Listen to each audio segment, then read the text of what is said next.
तो मूवी के शुरुआत में हम एलन नाम की लड़की से मिलते हैं जो कि एक अंधेरी सी जगह में रो रही थी और अपने गार्डियन एंजल या स्पिरिट को बुला रही थी। वो कह रही थी come to me, and to her surprise कोई उसे आंसर भी करता है। ये जो भी आंसर किया था वो एलन से अंधेरे में बात कर रहा था और वो कहता है कि तुमने मुझे जगा दिया है और अब तुम मेरी हो। इसके जवाब में एलन भी खुद को उसे सौंप देती है और अगले ही पल एलन किसी और दुनिया या रेल में पहुंच जाती है जहां वो एंटिटी और एलन आपस में इंटीमेट होते हैं। अब ये एंटिटी अचानक से एक भयानक रूप ले लेता है और एलन का शरीर अजीब तरीके से शेक करने लगता है और अगले ही क्षण वो खुद को अपने बेडरूम में पाती है। यानी ये सब एलन का नाइटमेयर था। और वाज इट ए नाइटमेयर? खैर आगे हम जान पाते हैं कि एलन और उसका पति थॉमस विस्बर्ग जर्मनी में रहते हैं और ये साल था 1838 का। ये दोनों एक न्यूली वेड कपल थे जहां दोनों ही एक दूसरे को बहुत प्यार करते थे। एलन का हस्बैंड थॉमस एक रियल स्टेट एजेंसी में काम करता था और उसे अपने ऑफिस से ट्रांसिल्वेनिया जाने को कहा जाता है जहां काउंट ऑरलॉक उनका क्लाइंट होता है।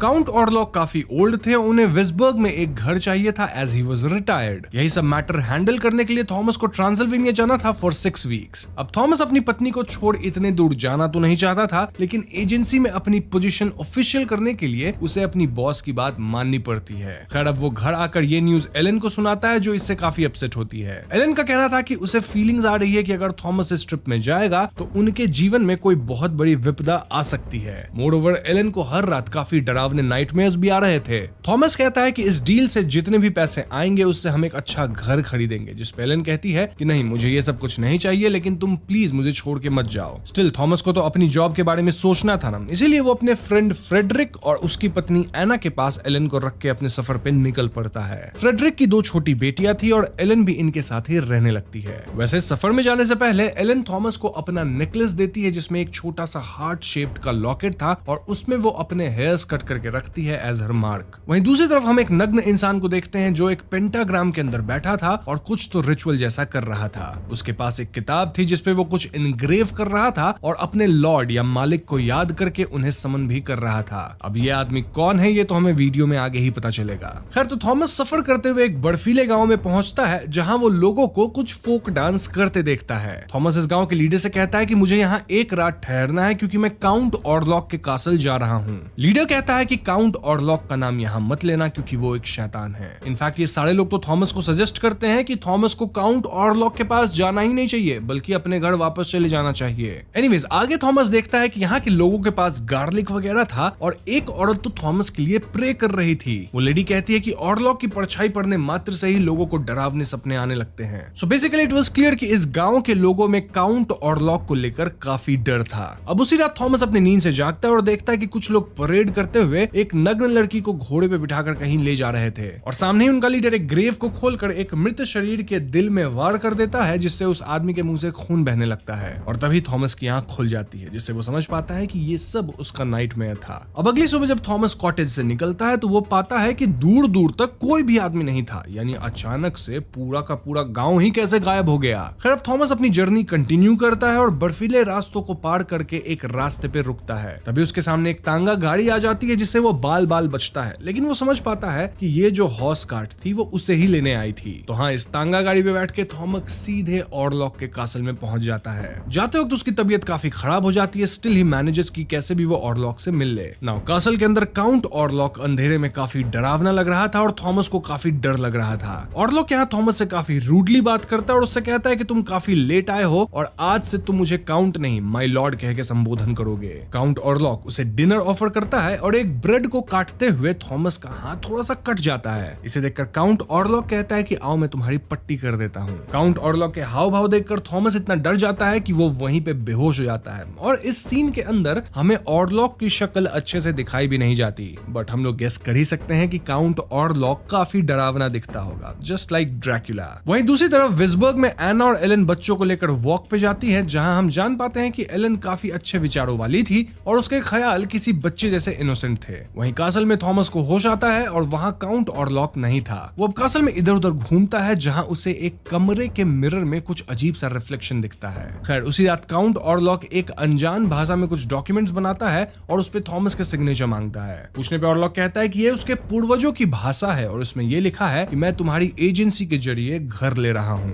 अब थॉमस साइन नहीं करना चाहता था, स्टिल वो ऑरलॉक के डर से और अपने कमीशन के बारे में सोचकर कुछ नहीं कह पाता और साइन कर देता है। उसी दौरान ऑरलॉक थॉमस से एलन वाला वो लॉकेट मांगता है और थॉमस भी उसे लॉकेट देखने को देता है, लेकिन यहाँ ऑरलॉक उस लॉकेट को वापस ही नहीं करता। इंस्टेड वो थॉमस को एक पाउच में सोने के सिक्के दे देता है एज कमीशन। थॉमस अब जल्द से जल्द घर जाने की अनुमति मांगता है और वो लॉकेट भी वापस मांगता है, लेकिन तभी उसकी आंख खुल जाती है और उसे समझ नहीं आता कि उसके साथ हो क्या रहा है। इनफैक्ट वो अपने सीने पे 2 दांत के निशान भी देखता है। अब थॉमस पूरी तरह से डर चुका था और वो भागकर मेन गेट खोलने की कोशिश करता है। इसीलिए वो एक फावड़ा लेकर पास ही के बेसमेंट का दरवाजा खोल के अंदर चला जाता है। बेसमेंट पे उसे एक कॉफिन रखी हुई मिलती है और जैसे ही वो उस कॉफिन को खोलता है उसे अंदर ऑरलॉक की शरीर दिखती है जो सड़ा गला हुआ सा था। ऐसे में थॉमस पास में रखे एक एक्स को उठाकर ऑरलॉक को मारने जाता है कि तभी ऑरलॉक जाग जाता है और थॉमस वहां से भाग खड़ा होता है। हम देखते हैं कि काउंट ऑरलॉक एलन का लॉकेट लेकर लैटिन में कुछ कहता है, जैसे तुम्हारा हस्बैंड अब खो गया है और अब तुम मेरे सपने देखो। ऐसा लग रहा था कि वो कोई जादू कर रहा था। वहीं दूसरी ओर एलन पजेस्ड हो रही थी और कासल में अब ऑरलॉक अपने वैम्पायर वाले रूप में आकर थॉमस को बाइट कर उसका खून पीने लगता है। जी हाँ दोस्तों, आप सबने तो गेस अब तक कर ही लिया था कि काउंट ऑरलॉक ड्रैकुला माफिक है। अब विस्बर्ग में डॉक्टर विल्हेम एलन की बिगड़ती तबीयत को लेकर परेशान थे और वो फेडरिक से कहते हैं कि शायद एलन कोई मानसिक तनाव से जूझ रही है। तभी पास में सो रही एलन अजीब तरीके से कुछ बड़बड़ाने लगती है और डॉक्टर को उसे बेहोश करना पड़ता है। वहीं कासल में मौका पाते ही थॉमस खिड़की से निकलकर नदी में कूद जाता है और विस्बर्ग में एलन इस बात से परेशान थी कि थॉमस ने उसे कोई भी चिट्ठी क्यों नहीं लिखी है। इसी बात को लेकर फ्रेडरिक और एलन में बहस हो जाती है और कुछ समय बाद एलन को पैनिक अटैक आता है, जहां से एना और फ्रेडरिक उसे घर ले आते हैं। इसका मतलब कि अब दोनों यानी थॉमस और एलन मुसीबत में थे, जहां थॉमस के पीछे ऑरलॉक पड़ा था और एलन को यहाँ पैनिक अटैक्स आ रहे थे। वहीं दूसरी तरफ डॉक्टर विल्हेम पे उसी आदमी के ट्रीटमेंट की जिम्मेदारी आती है जो रात को रिचुअल्स वगैरह कर रहा था। अब डॉक्टर और उनका असिस्टेंट उसी आदमी को देखने जाते हैं जहां उसने पूरे सेल में अजीब अजीब से ड्राइंग्स करे थे और जोर जोर से हंस रहा था। इस आदमी का नाम नॉक था, जो कि अजीब तरह से एक कबूतर को कच्चा खा जाता है और तो और वो अपने मास्टर के बारे में भी बताता है जो और कोई नहीं बल्कि काउंट ऑरलॉक थे। अंत में वो डॉक्टर पे भी हमला कर देता है और हम समझ पाते हैं कि वो खुद वैम्पायर नहीं है बल्कि ऑरलॉक का सेवक है। नॉक दिन रात ऑरलॉक को बुलाता रहता है और उसे भी पता था कि अब ऑरलॉक विस्बर्ग में आने वाला है। वहीं एलन अब पजेस्ड होने लगी थी और उसकी तबीयत को देखकर डॉक्टर विल्हेम कहते हैं कि हमें एलन को प्रोफेसर फ्रांस के पास ले जाना होगा, जो कि लोगों की मेंटल इलनेस में मदद करते हैं। ऐसे में फ्रेडरिक और विल्हेम एलन को लेकर प्रोफेसर फ्रांस के पास जाते हैं। वहीं दूसरी ओर थॉमस नदी किनारे बेहोश पाया जाता है, जिसे कुछ ग्रुप ऑफ नेटिव पीपल अपने डेरे में ले आते हैं। ये नेटिव्स अपनी भाषा में कुछ झाड़ फूक करते हैं और थॉमस की चोट पे मलहम वगैरह लगाकर उसे कुछ हद तक ठीक करते हैं। जब थॉमस को होश आता है तो एक लेडी उससे कहती है कि तुम उसके परछाई की चपेट में आ गए हो और तुम्हें यहाँ से कहीं बाहर नहीं जाना चाहिए। लेकिन थॉमस तो जल्द से जल्द अपनी पत्नी एलन के पास लौटना चाहता था, क्योंकि वो समझ गया था कि काउंट ऑरलॉक की नजर उसकी पत्नी एलन पे है। ऐसे में थॉमस नेटिव्स के लाख मना करने के बावजूद अपने हॉर्स पे चढ़ के विस्बर्ग की ओर निकल पड़ता है। अब अगले सीन में हम देखते हैं कि काउंट ऑरलॉक अपने कॉफिन के अंदर ही एक शिप पे विस्बर्ग जा रहा था और वो कुछ चैंटिंग्स भी कर रहा था जिसे एलन सुन पा रही थी। ऑरलॉक का अब सिर्फ एक उद्देश्य था एंड दैट वाज एलन को पाना। वहीं नॉक को भी अपने लॉर्ड के आने का आगाज मिल चुका था, लेकिन शिप में चूहे तबाही मचा देते हैं, जहां एक एक करके सभी को प्लेग होने लगता है। ये सारे रैट्स ऑरलॉक के कब्र से निकल रहे थे और हम समझ पाते हैं कि ऑरलॉक जहां भी जाता है अपने साथ तबाही, महामारी जैसे प्लेग फैलाता चला जाता है। So we can kind of say कि विस्बर्ग के लोगों को अब एक प्राचीन वैम्पायर के साथ साथ जानलेवा प्लेग की बीमारी का भी सामना करना पड़ेगा। तो हाँ, शिप के तो सारे लोग एक एक करके समाप्त होने लगते हैं और एक आदमी समझ जाता है कि ये सारे रैट्स ऑरलॉक के कब्र से आ रहे हैं। ऐसे में वो कब्र खोल के चूहों को निपटाने जाता है, लेकिन ऑरलॉक उसे ही निपटा देता है। वहीं विस्बर्ग में डॉक्टर विल्हेम और फ्रेडरिक मिल के प्रोफेसर फ्रांस से मिलते हैं, जो कि एलन से मिलने आते हैं। वो देखते हैं कि एलन को रिबन्स वगैरह से बांध के रखा गया था और ऐसे में वो एलन को आजाद कर उससे बड़े प्यार से बातचीत करते हैं। एलन उन्हें अपने ड्रीम्स के बारे में बताती है और कहती है कि उसे लगता है कि कभी कभी उसकी सोल इस रेल्म को छोड़कर कहीं और चली जाती है और हाँ, उसमें कोई साइकिक एबिलिटी भी जरूर थी जिससे वो फ्यूचर में होने वाली चीजों का पता पहले ही लगा लेती है। एलन ये भी कहती है कि वो पहले बहुत अकेला फील करती थी, लेकिन थॉमस के आने के बाद से उसकी जिंदगी प्यार और खुशियों से भर गई, लेकिन अब उसके सपने पहले से भी ज्यादा भयानक हो गए थे और वो कुछ समझ नहीं पाती। तो आगे एलन की तबीयत बहुत खराब हो जाती है और वो पजेस्ड हालत में अपने शरीर को क्रीपी तरीके से झटकने लगती है। प्रोफेसर फ्रांस उसके शरीर के आर पार एक पिन को चुभो देते हैं, लेकिन एलन को कुछ फील नहीं होता। इससे वो इंटरप्रेट करते हैं कि एलन का सोल इस दुनिया में नहीं है। इनफैक्ट एलन को कोई मेंटल इलनेस नहीं बल्कि उसे किसी दुष्ट आत्मा ने अपने कब्जे में कर रखा है। अब ये सीन जो है वो फिल्म की one of the best scenes में से एक है। इनफैक्ट ये जो पूरी फिल्म है काफी ज्यादा सिनेमैटिक है, तो आई वुड रिकमेंड कि आप लोग इसे जरूर देखें। मतलब आई नो कि ये सेम ड्रैकुला वाली ही कहानी है but still this one is really good. Anyways coming back to story, Frederick और एना इस बात से डिसएग्री करते हैं क्योंकि उनका मानना था कि एलन बस इस वजह से परेशान है क्योंकि उसका पति उससे दूर है। अब उसी रात एलन अचानक अपने बिस्तर से उठती है और भागते हुए गेट पे जाती है जहां थॉमस आकर बेहोश पड़ा था। अब यहाँ शॉकिंग बात यह थी कि वो शिप जिसमें काउंट ऑरलॉक था वो बिल्कुल खराब हालत में लेकिन विस्बर्ग पहुंच चुका था। खैर एलन की तबीयत अब एकदम से सुधर गई थी और डॉक्टर विलहेम और प्रोफेसर फ्रांस अब थॉमस का ट्रीटमेंट कर रहे थे। वहीं कुछ लोग शिप को देखकर समझ जाते हैं कि ये एक प्लेग शिप था और पूरा शहर रैट्स वगैरह से इन्फ्लिक्टेड हो जाता है। ढेर सारे चूहे शिप से बाहर निकलकर शहर में कहर मचा देते हैं और नॉक भी अब अपने सेल से निकलकर काउंट ऑरलॉक से मिलने चला जाता है। ऑरलॉक की बातों से हम समझ पाते हैं कि वो जोर जबरदस्ती से एलन को अपने साथ नहीं ले जा सकता, रादर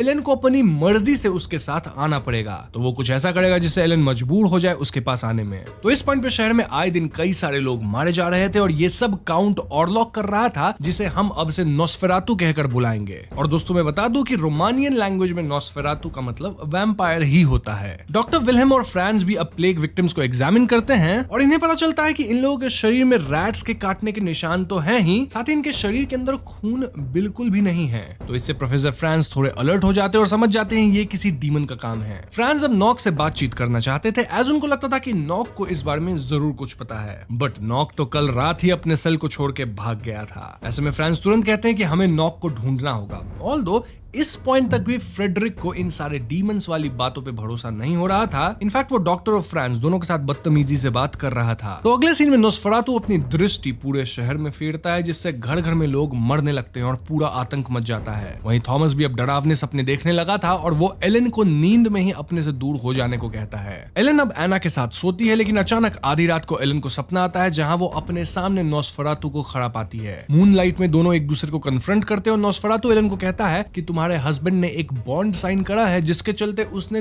तुमको मुझे बेच दिया है। ऑफ कोर्स ये सही नहीं था, लेकिन हम समझ पाते हैं कि जिस पेपर पे थॉमस ने सिग्नेचर किया था वो अजीब लैंग्वेज वाला, वो कोई प्रॉपर्टी के पेपर्स नहीं बल्कि नोस्फेरातु के साथ अग्रीमेंट थी जिसके मुताबिक नोस्फेरातु एलन को थॉमस से छीन सकता है। नोस्फेरातु एलन से ये भी कहता है कि तुम्हारे पास 3 दिन है, या तो तुम मेरे पास आने के लिए मान जाओ या तुम अपने सबसे करीबी लोगों को खो दोगी। वो एलन से कहता है कि तुम मनुष्य नहीं हो इसलिए तुम इनके साथ नहीं रह सकती and you must come to me. इस पॉइंट पे एलन भी चैलेंज करती है कि वो नोस्फेरातु से प्यार नहीं करती और अब उसकी लाइफ में थॉमस के अलावा कोई और नहीं आ सकता। इन दोनों की बातचीत से कहीं ना कहीं हम समझ पाते हैं कि एलन नोस्फेरातु को पहले से जानती है और उसकी तरफ अट्रैक्टेड भी थी। इसी हीटेड आर्ग्यूमेंट के दौरान एलन की आंखें खुल जाती है और वो देखती है कि एना बिस्तर से नीचे पड़ी हुई थी और बहुत सारे चूहे उसे कुतर रहे थे। ऑफ कोर्स ये काफी हॉरिबल सीन था और इसे देखकर एलन चिल्लाती है। तो अगली सुबह एना और फ्रेडरिक एलन को बताती है कि उसने फील करा है कि कोई शैडो उसके चेस्ट पे वुंड करके उसका खून पीने लगी है और एलन समझ गई थी कि ये नोस्फेरातु का काम है। ऑफ कोर्स नोस्फेरातु ये सब एलन को वीक करने के लिए कर रहा था। एलन ये सारी बातें फ्रेडरिक को समझाना चाहती थी लेकिन वो कुछ भी सुनने को तैयार नहीं था। ऐसे में एलन उसे पूछती है कि तुम मुझसे हेट क्यों करते हो, जिसपे फ्रेडरिक कहता है कि मैं तुमसे हेट नहीं करता लेकिन तुम्हारी फेरी टेल वाली लाइफ बच्चों जैसी इनोसेंस मुझे अच्छी नहीं लगती। लाइफ बहुत प्रैक्टिकल होती है और तुम ना समझो जैसी बातें करती हो। इनफैक्ट इस पॉइंट पे फ्रेडरिक एलन और थॉमस दोनों को अपने घर जाने को कह देता है। वहीं दूसरी तरफ फ्रांस का कहना था कि एक नॉक ही है जो कि हमें नोस्फेरातु के बारे में बता सकता है। इसका नॉक और डॉक्टर लाइब्रेरी में बुक्स वगैरह ढूंढने लगते हैं जिससे उन्हें कोई क्लू मिले। लकीली फ्लो बोर्ड के नीचे प्रोफेसर फ्रांस को वही किताब मिल जाती है जिसमें नॉक नोस्फेरातु के बारे में लिखा करता था। अगले सीन में हम देख पाते हैं कि एलन और थॉमस फ्रेडरिक के घर छोड़ अपने घर चले जाते हैं और पूरा शहर जल रहा था प्लेग और रायट्स में। अब फ्रांस फ्रेडरिक से कहता है कि मुझे थॉमस और एलन से मिलना है क्योंकि उनकी जान खतरे में है, लेकिन फ्रेडरिक ने तो उन्हें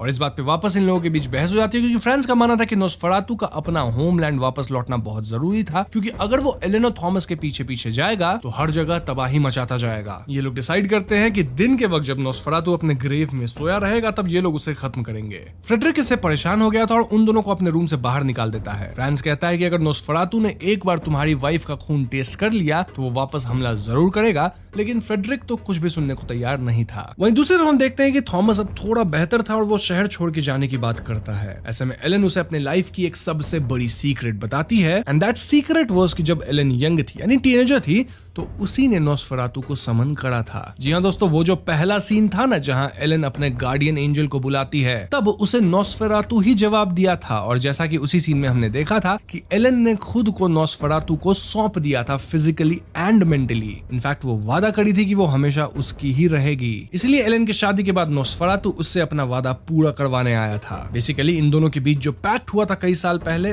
वही पैक्ट अब पूरा होने का समय आ गया है। हम समझ पाते हैं कि एलन एक साइकिक थी जो ऐसे एंटिटी से कनेक्ट कर सकती थी, और इसी तरीके को अपनाकर वो नॉस्फेरातु के साथ भी शारीरिक संबंध बनाई थी। लेकिन जब उसके लाइफ में थॉमस आया, तब वो नॉस्फेरातु से किया वादा भूल गई और थॉमस को ही अपना सब मान बैठी, जिससे आज सिर्फ वही नहीं बल्कि उसके परिवार वाले और पूरा शहर नॉस्फेरातु के कहर से जूझ रहा था। तब इसी पॉइंट पे एलन एकदम से गुस्से में आती है और वापस पजेस होने लगती है। लेकिन ये सब देखने और जानने के बाद भी थॉमस का उसके प्रति प्यार कम नहीं होता। इनफैक्ट दोनों अग्रेसिवली इंटीमेट भी होते हैं। थॉमस एलन को प्रॉमिस करता है कि वो कभी भी उसे अकेला नहीं छोड़ेगा। खैर, फ्रांस बुक को पढ़ के समझ जाता है कि नॉस्फेरातु को खत्म करने का तरीका एलन ही है। वहीं अगर हम एना की बात करें तो उस रात वो देखती है कि नॉस्फेरातु उसके दोनों बच्चे का खून पी रहा था। इनफैक्ट एना खुद भी उससे नहीं बच पाती। अगली सुबह फ्रेडरिक के दोनों बच्चे और एना का अंतिम संस्कार होता है और अब सब मिलकर डिसाइड करते हैं कि नॉस्फेरातु को खत्म करने का वक्त आ गया है। थॉमस, फ्रांस और डॉक्टर मिलकर अब नॉस्फेरातु का कॉफिन ढूंढने जाते हैं और डिसाइड करते हैं कि कब्र के मिलते ही थॉमस उसके दिल में एक स्टेक डाल देगा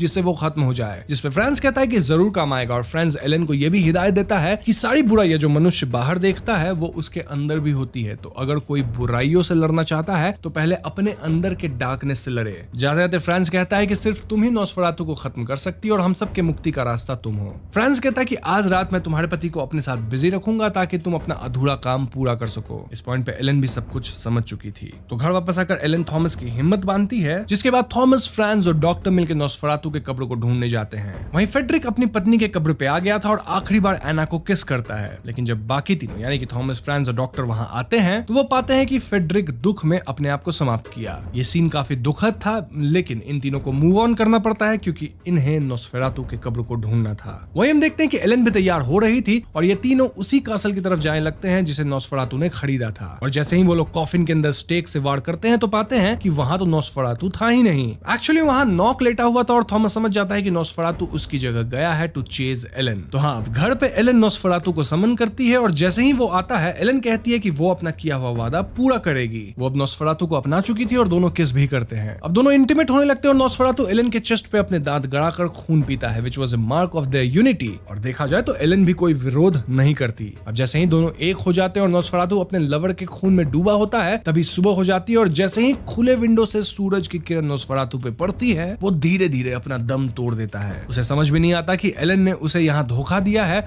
और वो तो बस एलन को छोड़ना नहीं चाहता था। और वहीं दूसरी ओर एलन भी एक्सेसिव ब्लड लॉस से बेड पे ही नॉस्फेरातु के साथ अपना दम तोड़ देती है। तो हाँ, जब थॉमस वापस आता है तो उसे दोनों की लाश बिस्तर पे पड़ी मिलती है, जिससे वो हार्ट ब्रोकन हो जाता है। सो वी कैन से कि नॉस्फेरातु अब खत्म हो चुका था और उसके मरते ही पूरे शहर से प्लेग भी खत्म हो जाता है। एनालीज मिशेल का जन्म 21 सितंबर 1952 को जर्मनी के एक कैथोलिक फैमिली में हुआ था। अगर आप ये सोच रहे हैं कि ये एनालीज कौन है, तो मैं आपको बता दूं कि द एक्सॉर्सिज्म ऑफ एमिली रोज, जिसकी सच्ची घटनाओं पे बनाई गई है, उस लड़की का असली नाम एनालीज मिशेल ही था। उसकी बचपन एक आम बच्चे की तरह ही बिल्कुल नॉर्मल थी और वो एक बहुत ही भावुक लड़की थी। जब वो 16 साल की हुई तो एक दिन अचानक उसे सीजर जैसा महसूस हुआ और वो ज़मीन पे गिर पड़ी। डॉक्टर से दिखाने पे पता चला कि उसे ग्रैंड माल एपिलेप्सी हो गया है, जिसे हम हिंदी में मिर्गी की बीमारी भी कहते हैं। उस दिन के बाद से एनालीज को मिर्गी के दौरे बार बार आने लगे और इस बात से उसकी फैमिली बहुत चिंतित और परेशान भी थी। इन घटनाओं के कुछ दिन बाद से एनालीज को अपने दिमाग में कुछ अजीब सी आवाज़ें भी सुनाई देने लगी, जो कि उससे कुछ गंदी या डरावनी बातें कहती थी। वो आवाज़ें उसे बोलती थी कि जल्दी ही वो मर जाएगी और उसकी आत्मा नरक में सड़ेगी, साथ ही उसकी पूरी ज़िंदगी अब बर्बाद हो चुकी है। इन सब के कारण अब एनालीज को काफ़ी डिप्रेशन सा हो गया था और वो शारीरिक तौर से काफ़ी कमज़ोर पड़ गई थी। उसे एक साइकियाट्रिक हॉस्पिटल में भर्ती कराया गया और उसकी इलाज वहीं शुरू हुई। काफ़ी दिन इलाज चलने के बाद भी हालत में कोई सुधार नहीं थी, बल्कि उसकी हालत और भी बिगड़ती ही जा रही थी। एक दिन एनालीज ने खुद अपने घर वालों को बताया कि इन इलाजों से उसका कुछ नहीं होने वाला, क्योंकि उसके शरीर पे अब शैतानों का कब्जा है। ठीक उसी दिन से एनालीज को मानो होली ऑब्जेक्ट से एलर्जी सी हो गई। अगर उसके सामने बाइबल, क्रॉस या होली वाटर लाया जाता था तो वो चिल्लाती थी और दूर भागने लगती थी। उसने अपने कमरों के कीड़े मकोड़े को खाना शुरू कर दिया था और कभी कभी अचानक वो जोर जोर से शैतानी आवाज़ में हंसने लगती थी और फिर तुरंत रोने लग जाती थी। जब कभी वो अपने होशो हवास में होती थी तो अपने परिवार वालों को खुद का एग्जॉर्सिज्म करवाने की गुहार लगाती थी। वो बोलती थी कि कुछ शैतानों ने उसके शरीर पे कब्जा कर लिया है। एनालिस के घर वालों ने काफ़ी प्रीस्ट्स को एग्जॉर्सिज्म करने के लिए पूछा, लेकिन सब ने ऐसा करने से मना किया। उन दिनों वेटिकन सिटी के पोप की मर्जी के बिना एग्जॉर्सिज्म करना एक जुर्म माना जाता था और किसी भी एग्जॉर्सिज्म की अर्जी को पास होने में कई महीने लग जाते थे। कुछ दिनों बाद एनालिस के डैड को अर्नस्ट अर्ल्ट नाम के एक विकर मिले, जिन्होंने एनालिस को देखते ही बोला कि ये कोई साइकोलॉजिकल प्रॉब्लम नहीं बल्कि उसके शरीर में सच में शैतानों का डेरा है। ऑल्ट ने वेटिकन एक चिट्ठी भेजी जिसमें उन्होंने एनालिस पे एग्जॉर्सिज्म करने की इजाज़त मांगी और सन 1975 के सितंबर माह में बिशप जोसेफ स्टैंगल ने फादर रेंज को एनालिस पे एग्जॉर्सिज्म करने की इजाज़त दे दी। 24 सितंबर 1975 को फादर रेंज ने एनालिस पे पहला एग्जॉर्सिज्म किया और हम आपको उस एग्जॉर्सिज्म की कुछ असली आवाज़ें सुनाएंगे। अगर आप कमज़ोर दिल वाले हैं तो इस वीडियो को यहीं बंद कर दें, क्योंकि ये आवाज़ें काफ़ी भयावह और खौफनाक हैं। Aber die wenigsten beten. Ja, und in der Kirche werden Herrenpaare das ja für unmodern halten. Ja? Ja. Alle? Warum? Ja, warum? Weil...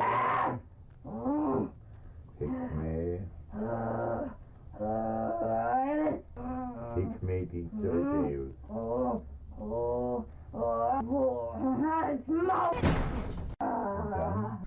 इस एग्जॉर्सिज्म के बाद उन शैतानों ने एनालिस के शरीर को नहीं छोड़ा, बल्कि उनका शिकंजा मजबूत होता गया।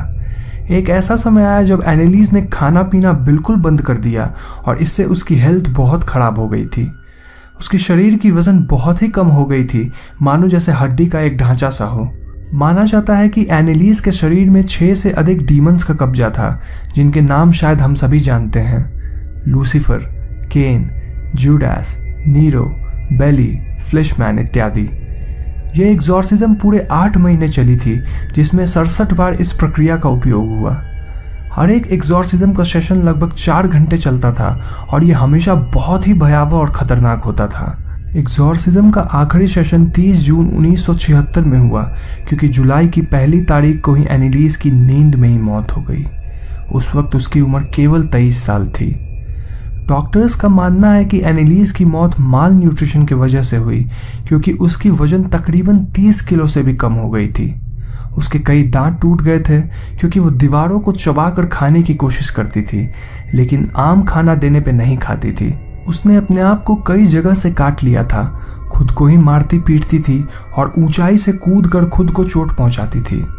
इन वजहों से उसका शरीर चोटों और कट के निशानों से भर चुका था। फादर रेंज का कहना था कि मरने के 1 दिन पहले एनालिस के शरीर से सारे डीमंस निकल चुके थे और इसीलिए वो चैन से आखिरी सांस ले सकी और उसकी आत्मा को स्वर्ग की प्राप्ति होगी। एनालिस मिशेल के मौत के बाद उसके माता पिता, फादर रेंज और एक सपोर्टिंग प्रीस्ट पे ये बोलकर केस किया गया कि उन्होंने उसे ढंग से पाला नहीं और बिना मतलब इतनी बार एग्जॉर्सिज्म किया जिससे वो अपनी जान गंवा बैठी। ये केस एक काफ़ी बड़ी न्यूज़ बनी थी और काफ़ी दिन तक चली थी। इस केस के बाद इन चारों को कई महीने के लिए जेल तक हुई, जो बाद में सस्पेंड हुआ और 3 साल के प्रोबेशन पीरियड पे रखा गया था। हॉक्सन परिवार नॉर्थ लंदन के इनफील्ड शहर में रहने आते हैं। इस परिवार में माता पिता के अलावा 4 बच्चे थे। माँ का नाम पेगी था और उनकी 2 बड़ी बेटियों का नाम मार्जरी और जैनेट था, जो कि 12 और 11 साल की थी। इसके अलावा पेगी के 2 बेटे भी थे, जिनका नाम जॉनी और बिली था और उनकी उम्र 10 और 7 साल थी। यह परिवार खुशी से अपनी ज़िंदगी बिता रहे थे, लेकिन 30 अगस्त 1977 की रात को यहाँ एक असाधारण घटना हुई। जेनेट ने अपनी माँ पेगी को बीच रात में उठाया और उसने बोला कि वो अपने दोनों भाइयों के बिस्तरों के पास से कुछ अजीब सी आवाज़ें सुन रही हैं। पेगी ने इस बात पे ध्यान न देते हुए जेनेट को सोने के लिए बोला, लेकिन अगली रात फिर ऐसा ही कुछ हुआ और जेनेट ने एक बार फिर से पेगी को उठाकर उन आवाज़ों की शिकायत की। इस बार वो आवाज़ें काफ़ी तेज़ थी। पेगी जेनेट के साथ लड़कों के कमरे में इन आवाज़ों का पता करने के लिए गई। वहाँ उसने एक अजीब सा दृश्य देखा। उस कमरे में पड़ा ड्रॉर अपने आप इधर उधर हिल रहा था और उस ड्रॉर के टकराने से ही ये आवाज़ें आ रही थी। जब पेगी ने उसे रोकने की कोशिश की तो बहुत ही असाधारण तरीके से उस ड्रॉर ने अपनी दिशा और गति बदली। साथ ही वो ड्रॉर कमरे के दरवाजे के सामने आ खड़ा हुआ, जिससे कोई भी कमरे के बाहर न निकल सके। यह देखकर ऐसा लग रहा था मानो इस निर्जीव वस्तु में किसी ने जान फूंक दी हो। पेगी ने तुरंत पुलिस को बुलाया और पुलिस उस घर पे आकर इस मामले की तहकीकात करने लगी। जब पुलिस इस मामले को लेकर पेगी से कुछ सवाल पूछ रही थी, तभी अचानक एक कुर्सी अपनी जगह से काफ़ी दूर फिसलती हुई आई। पुलिस कर्मचारियों को यह देखकर बहुत ही हैरानी हुई और उन्होंने उस कुर्सी की पूरी जांच की। उन्हें वहाँ कोई वायर या फिर किसी अन्य तरह की वस्तु नहीं मिली। उन्होंने पेगी से साफ तौर पे कहा कि चूंकि यहाँ किसी भी तरह का क्राइम नहीं हो रहा है, वो उसकी मदद नहीं कर सकते हैं। लेकिन फिर भी ये बात काफ़ी लोगों को पता चली और यहाँ तक कि ये खबर स्थानीय अखबार में भी प्रकाशित हुई। मॉरिस ग्रॉस, जो कि एक सुपरनैचुरल इवेंट्स के एक इन्वेंटर और इन्वेस्टिगेटर थे, उन्होंने लियोन प्लेफेयर के साथ मिलकर इस केस की तहकीकात शुरू की। इतना ही नहीं, यह बातें इतनी वायरल हुई कि कई स्टेज मजिशियंस और साइकोलॉजिस्ट जैसे जॉन बेलॉफ, अटीना जॉर्जरी भी इस केस की जांच करने लगे। अगर आपने मूवी देखी होगी तो आपको ये दिखाया गया कि एड और लॉरेन वारेन इस केस में बहुत ही ज़्यादा इन्वॉल्व थे, लेकिन असलियत में इन दोनों का इन्वॉल्वमेंट इस केस में न के बराबर था। इनफैक्ट वारेंस बिना इन्विटेशंस के इस जगह को देखने आए और सिर्फ एक ही दिन रुक करके वापस चले गए थे। इन तहकीकातों के दौरान कई असाधारण घटनाएं हुई, जैसे कि घर में किसी के चीखने चिल्लाने की आवाज़, सामानों का हवा में इधर उधर होना, फर्नीचर्स का जगह बदल जाना, साथ ही कई बार बच्चे भी हवा में तैरने लगते थे। कई बार तो जगहों पे अपने आप आग लग जाती थी या फिर किचन में टैप्स अपने आप चलने लगती थी और सिंक में पानी भर जाता था। कई लोगों ने ये तक बताया कि दिन में अपने आप उन्हें किसी के आसपास होने का आभास होता है और बहुत डर सा लगता है। हडसन परिवार के पड़ोसियों ने भी कई तरह की आवाज़ों को सुना और जब उन्होंने इन आवाज़ों का पीछा किया तो उन्हें पता चला कि ये आवाज़ें उस घर के एक दीवार से आ रही थी, जिसे देखकर उन्हें बहुत ही ज़्यादा डर लगा। हालांकि हडसन हाउस में रह रहे सभी लोगों को कुछ असाधारण शक्ति का आभास हो रहा था, लेकिन उनके सबसे छोटी बेटी जैनेट पे इसका प्रभाव सबसे ज़्यादा था।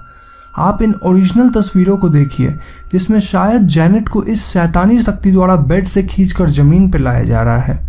मैं शायद शब्द का प्रयोग इसलिए किया हूँ क्योंकि इन तस्वीरों के पब्लिक होने के बाद काफ़ी लोगों ने यह दावा किया कि जैनेट खुद ही बिस्तर पर से कूदी थी और यह सब एक ड्रामा है। मॉरिस का कहना है कि उन्होंने मार्जरे को चिल्लाते हुए सुना और जब वो उसके पीछे गए तो उन्होंने देखा कि जैनेट मार्जरे के सामने कमरे में एक कोने से दूसरे कोने में उड़ रही थी। वो एक चेयर पे बैठी थी और अपने आप ही इधर उधर हवा में उड़ रही थी। कई बार जैनेट को ड्रेसर के ऊपर अजीब से डरावने पोजीशंस में सोते हुए पाया जाता था।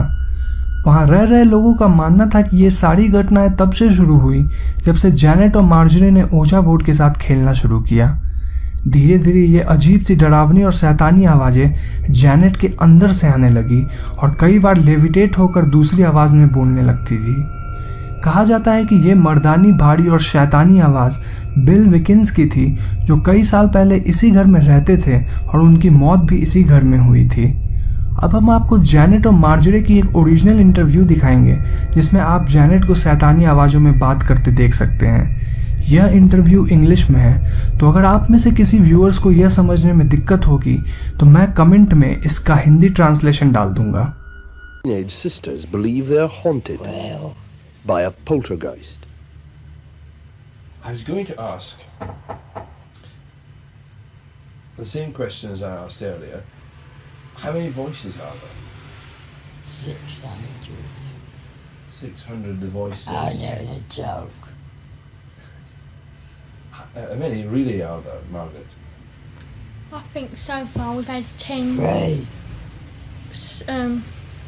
sensible voices, but the rest of the names are absolute rubbish. How does it feel to be haunted by a poltergeist? It's not haunted. Shut up. Why isn't it haunted? I don't know. Does it frighten you, the things that happen here? Oh, well, it did first, but now I've got more used to it, and you learn to accept the things that happen. It slung covered it, Mum. Might eat it, Mum. Slung a bookshelf at Margaret. Have you tried telling it to go away? Yes, Yeah, many no times. answer, nothing. And what does it reply? No, it won't. It'll stay another 6-7 years. What about the voices? When did the voices start? December the 12th. December the 12th. Yes. And how did they start? Well, one night Mr. Grove was talking about it about 8:30. He said, all we need now is the voices to talk. And that night I went to bed. Can't remember exactly what happened.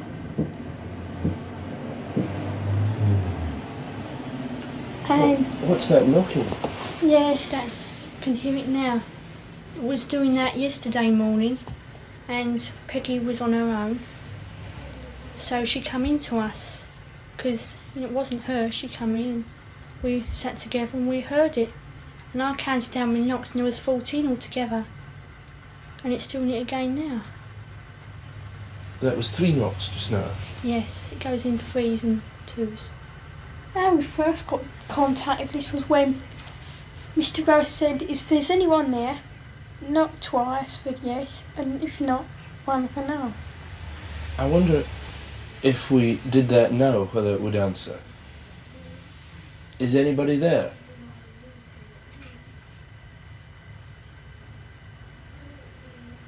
Is anybody there?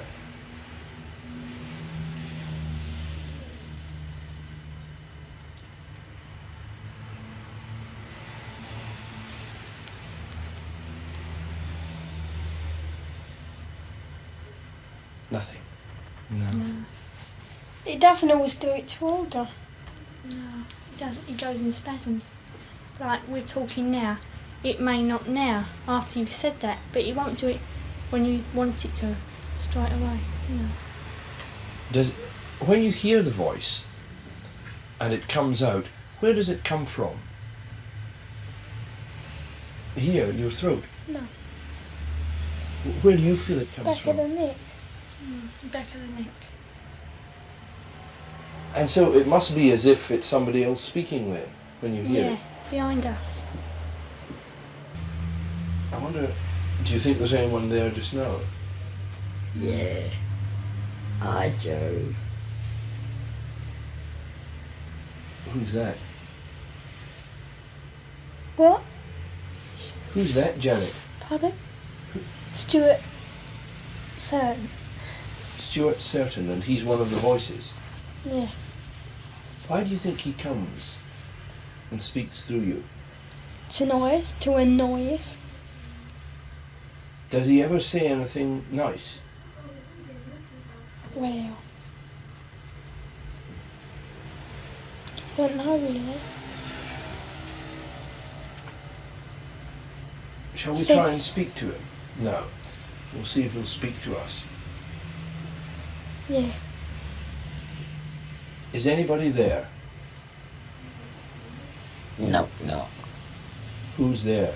Doctor Doctor Who?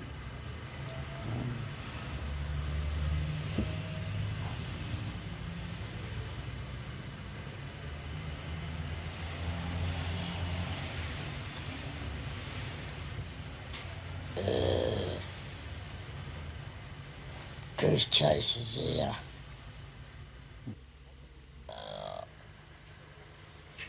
Well, perhaps you've got something to say, son. Yeah.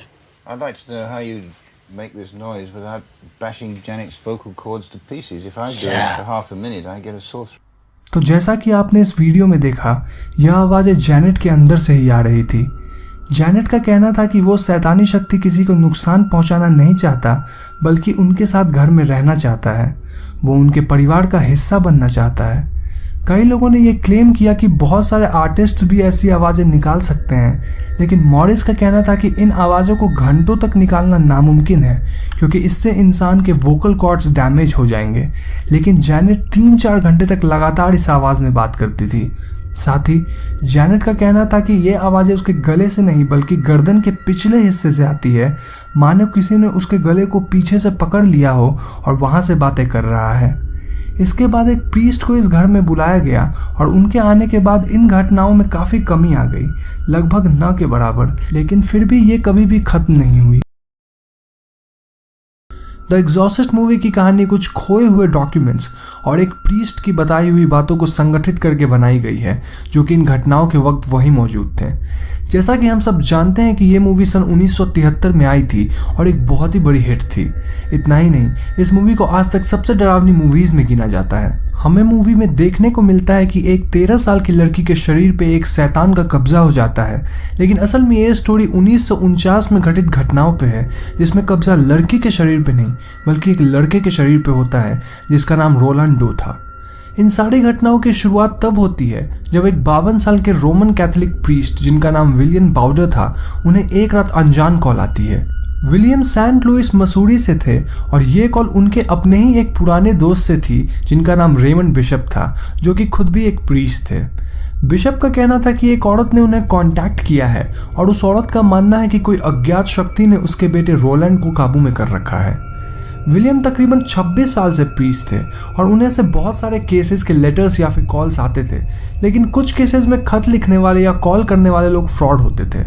शायद इसलिए Williams को कुछ वक्त तक संदेह जरूर हुआ, लेकिन चूंकि ये कॉल उनके अपने ही दोस्त बिशप ने की थी, विलियम उस परिवार से मिलने के लिए राजी हो गए। इसके बाद विलियम, बिशप और पजेस्ड लड़के के माँ बाप के बीच सेंट लुइस के एक छोटे से घर में मीटिंग हुई, जिसमें उन्होंने रोलैंड के बारे में जानकारी हासिल करने की कोशिश की।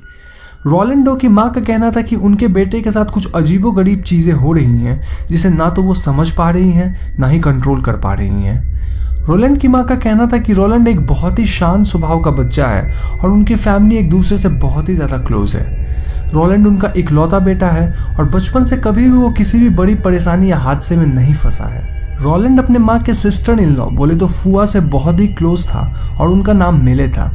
1949 के जनवरी में मिले रोलैंड से मिलने आती हैं और वो अपने साथ एक ओइजा बोर्ड लेके आती हैं। वो रोलैंड को ओइजा बोर्ड को यूज़ करना सिखाती हैं और वो दोनों मिलकर घंटों तक आत्माओं से कांटेक्ट करने की कोशिश करते रहते हैं। रोलैंड की माँ को ये सब बचकानी हरकत लगती थी और उन्होंने इन बातों पर ज़्यादा ध्यान नहीं दिया। आप में से जिन व्यूअर्स को नहीं पता कि ओइजा बोर्ड क्या होता है, तो उन्हें मैं बता दूं कि ये एक तरह का बोर्ड गेम है जिसे खेलकर लोग मरे हुए व्यक्ति की आत्माओं से संपर्क बना सकते हैं। ये एक बहुत ही खतरनाक खेल है और कई लोग इस प्रक्रिया की वजह से आत्माओं की चपेट में आ गए हैं, जिससे उनकी पूरी जिंदगी तक बर्बाद हो गई है। तो इसके बाद सबसे पहली रहस्यमयी घटना 15 जनवरी 1949 में हुई, जब इस परिवार को पानी की बूंद बूंद टपकने की आवाज़ रात को रोज़ सुनाई देने लगी। पहले तो उन्हें लगा कि शायद कोई नल लीक कर रहा होगा, लेकिन अगले ही दिन चेक करने पे उन्हें पूरे घर में ऐसा कोई भी लीकेज पॉइंट नहीं मिला और ये पानी की बूंदों की आवाज़ करीब करीब हर रात सुनाई देने लग गई थी। 26 जनवरी को रोलैंड की मां को देर रात एक कॉल आया, जिससे उन्हें पता चला कि उनके सिस्टर इन लॉ मिले की अचानक मौत हो गई है। इस खबर से उनके पूरे परिवार शोक में डूब गया, खास करके रोलैंड, क्योंकि वो अपनी फुआ से बहुत ही ज़्यादा क्लोज था। यहाँ हैरान करने वाली बात ये थी कि मिले को कोई भी बीमारी नहीं थी और ये एक बहुत ही आश्चर्यजनक मौत थी। इस घटना के ठीक एक दिन बाद से घर में पानी की बूंदों की आवाज़ के साथ साथ किसी के चलने की भी आवाज़ सुनाई देने लग गई। पहले तो इस परिवार को लगा कि शायद ये कोई नॉइजी पॉल्टरजिस्ट है, लेकिन एक दिन उन्होंने एक होली पिक्चर को दीवार पे हिलते हुए देखा, ऐसे मानो कोई इस पिक्चर को पीछे से धक्का दे रहा हो। इस घटना के ठीक एक दिन बाद ऐसी बहुत सारी घटनाएं होने लगी, जैसे चीज़ों का जगह से हिल जाना, अजीबोगरीब आवाज़ें आना इत्यादि। लेकिन इसके बाद कुछ ऐसा हुआ जो कि बहुत ही खौफनाक और रहस्यमयी था। एक रात रोलैंड के सोने के बाद उसकी बेड जोर जोर से हिलने लगी और रोलैंड डर से चिल्लाने लगा। उसके चिल्लाने की आवाज़ सुनकर उसके पेरेंट्स रोलैंड के रूम में आए, लेकिन इसके बावजूद भी बेड का हिलना काफ़ी देर तक बंद नहीं हुआ। ये कोई भूकंप नहीं था, क्योंकि सिर्फ रोलैंड की बेड हिल रही थी और इस बात से ये परिवार बहुत ही ज़्यादा डर गई। 26 फरवरी 1949 यानी मिले की मौत के ठीक एक महीने बाद रोलैंड के शरीर पे अजीबोगरीब कटे हुए निशान आ गए और उसके पेरेंट्स ने तुरंत उसे डॉक्टर के पास भेजा। डॉक्टर ने बोला कि रोलैंड एकदम नॉर्मल है और शायद प्यूबर्टी मतलब जवानी की जोश में ऐसी कुछ हरकतें कर रहा है। लेकिन रोलैंड के फैमिली को एहसास हो गया था कि दाल में कुछ काला ज़रूर है और हो ना हो ये सब एक पैरानॉर्मल एक्टिविटीज़ है। ठीक उसी रात उन्होंने ओइजा बोर्ड को निकाला और मिले के आत्मा से कांटेक्ट करने की कोशिश की। उनका कांटेक्ट तो नहीं हो सका, लेकिन रोलैंड के शरीर पे कुछ नए ताज़े जख्म ज़रूर आ गए। उन्होंने लूथरन से संपर्क किया, लेकिन वो भी उनकी कोई मदद नहीं कर सके और हर पल रोलैंड की हालत बद से बदतर होती जा रही थी। लूथरन ने सलाह दिया कि वो किसी कैथोलिक प्रीस्ट से मिले और अपने बेटे को उनसे दिखवाएं, क्योंकि ये किसी शैतानी पोजीशन जैसा लग रहा है। इसके बाद इस परिवार ने रेमंड बिशप को कॉल किया, जिन्होंने विलियम को यहाँ बुलाया। इस सारी घटनाओं को सुनकर विलियम ने उनके बच्चे से अगले दिन मिलने का वादा किया और ठीक अगले दिन विलियम और रेमंड समय पर रोलैंड से मिलने के लिए उनके घर पे पहुंचे। वहां पहुंचकर उन्होंने होली प्रेयर रिसाइट किया, जिससे रोलैंड को बहुत ही तकलीफ होने लगी और वो तरह तरह की डरावनी आवाज़ें निकालने लगा। इसके अलावा उसके शरीर पे बहुत सारे नए जख्म के निशान उभरने लगे, जिसमें कुछ शैतान के सिंबल थे, और ये प्रेयर्स पूरे दिन तक चलते रहे। फादर विलियम को इतने में पता चल गया था कि रोलैंड किसी शैतान के कब्जे में है और अब उन्हें एग्जॉर्सिस्ट बनकर रोलैंड की एग्जॉर्सिज्म ही करनी पड़ेगी। फादर विलियम ने फादर बिशप को एक जर्नल मेंटेन करने बोला, जिसमें वो हर दिन की घटना को विस्तार से लिखेंगे, और वो अब एग्जॉर्सिज्म की प्रक्रिया के लिए पूरी तरह से तैयार हो गए थे। वो दोनों रोलैंड के कमरे पर पहुंचे और एग्जॉर्सिज्म की प्रक्रिया शुरू की। इस प्रक्रिया के दौरान रोलैंड उन्हें धक्का देता था और उन दोनों फादर्स के मानना था कि उसके धक्कों में एक हट्टे कट्टे जवान इतनी शक्ति थी, जबकि वो सिर्फ एक 13 साल का बच्चा था।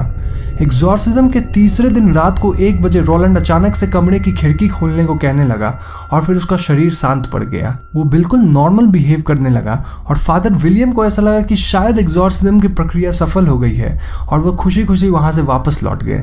लेकिन ये शैतान की एक चाल थी और फादर के जाने के ठीक 1 घंटे बाद, यानी रात के 2 बजे, उस डीमन ने वापस से रोलैंड के शरीर पर कब्जा कर लिया। रात को 3:15 पे फादर विलियम को वापस बुलाया जाता है और एग्जॉर्सिज्म की प्रक्रिया वापस से शुरू की जाती है।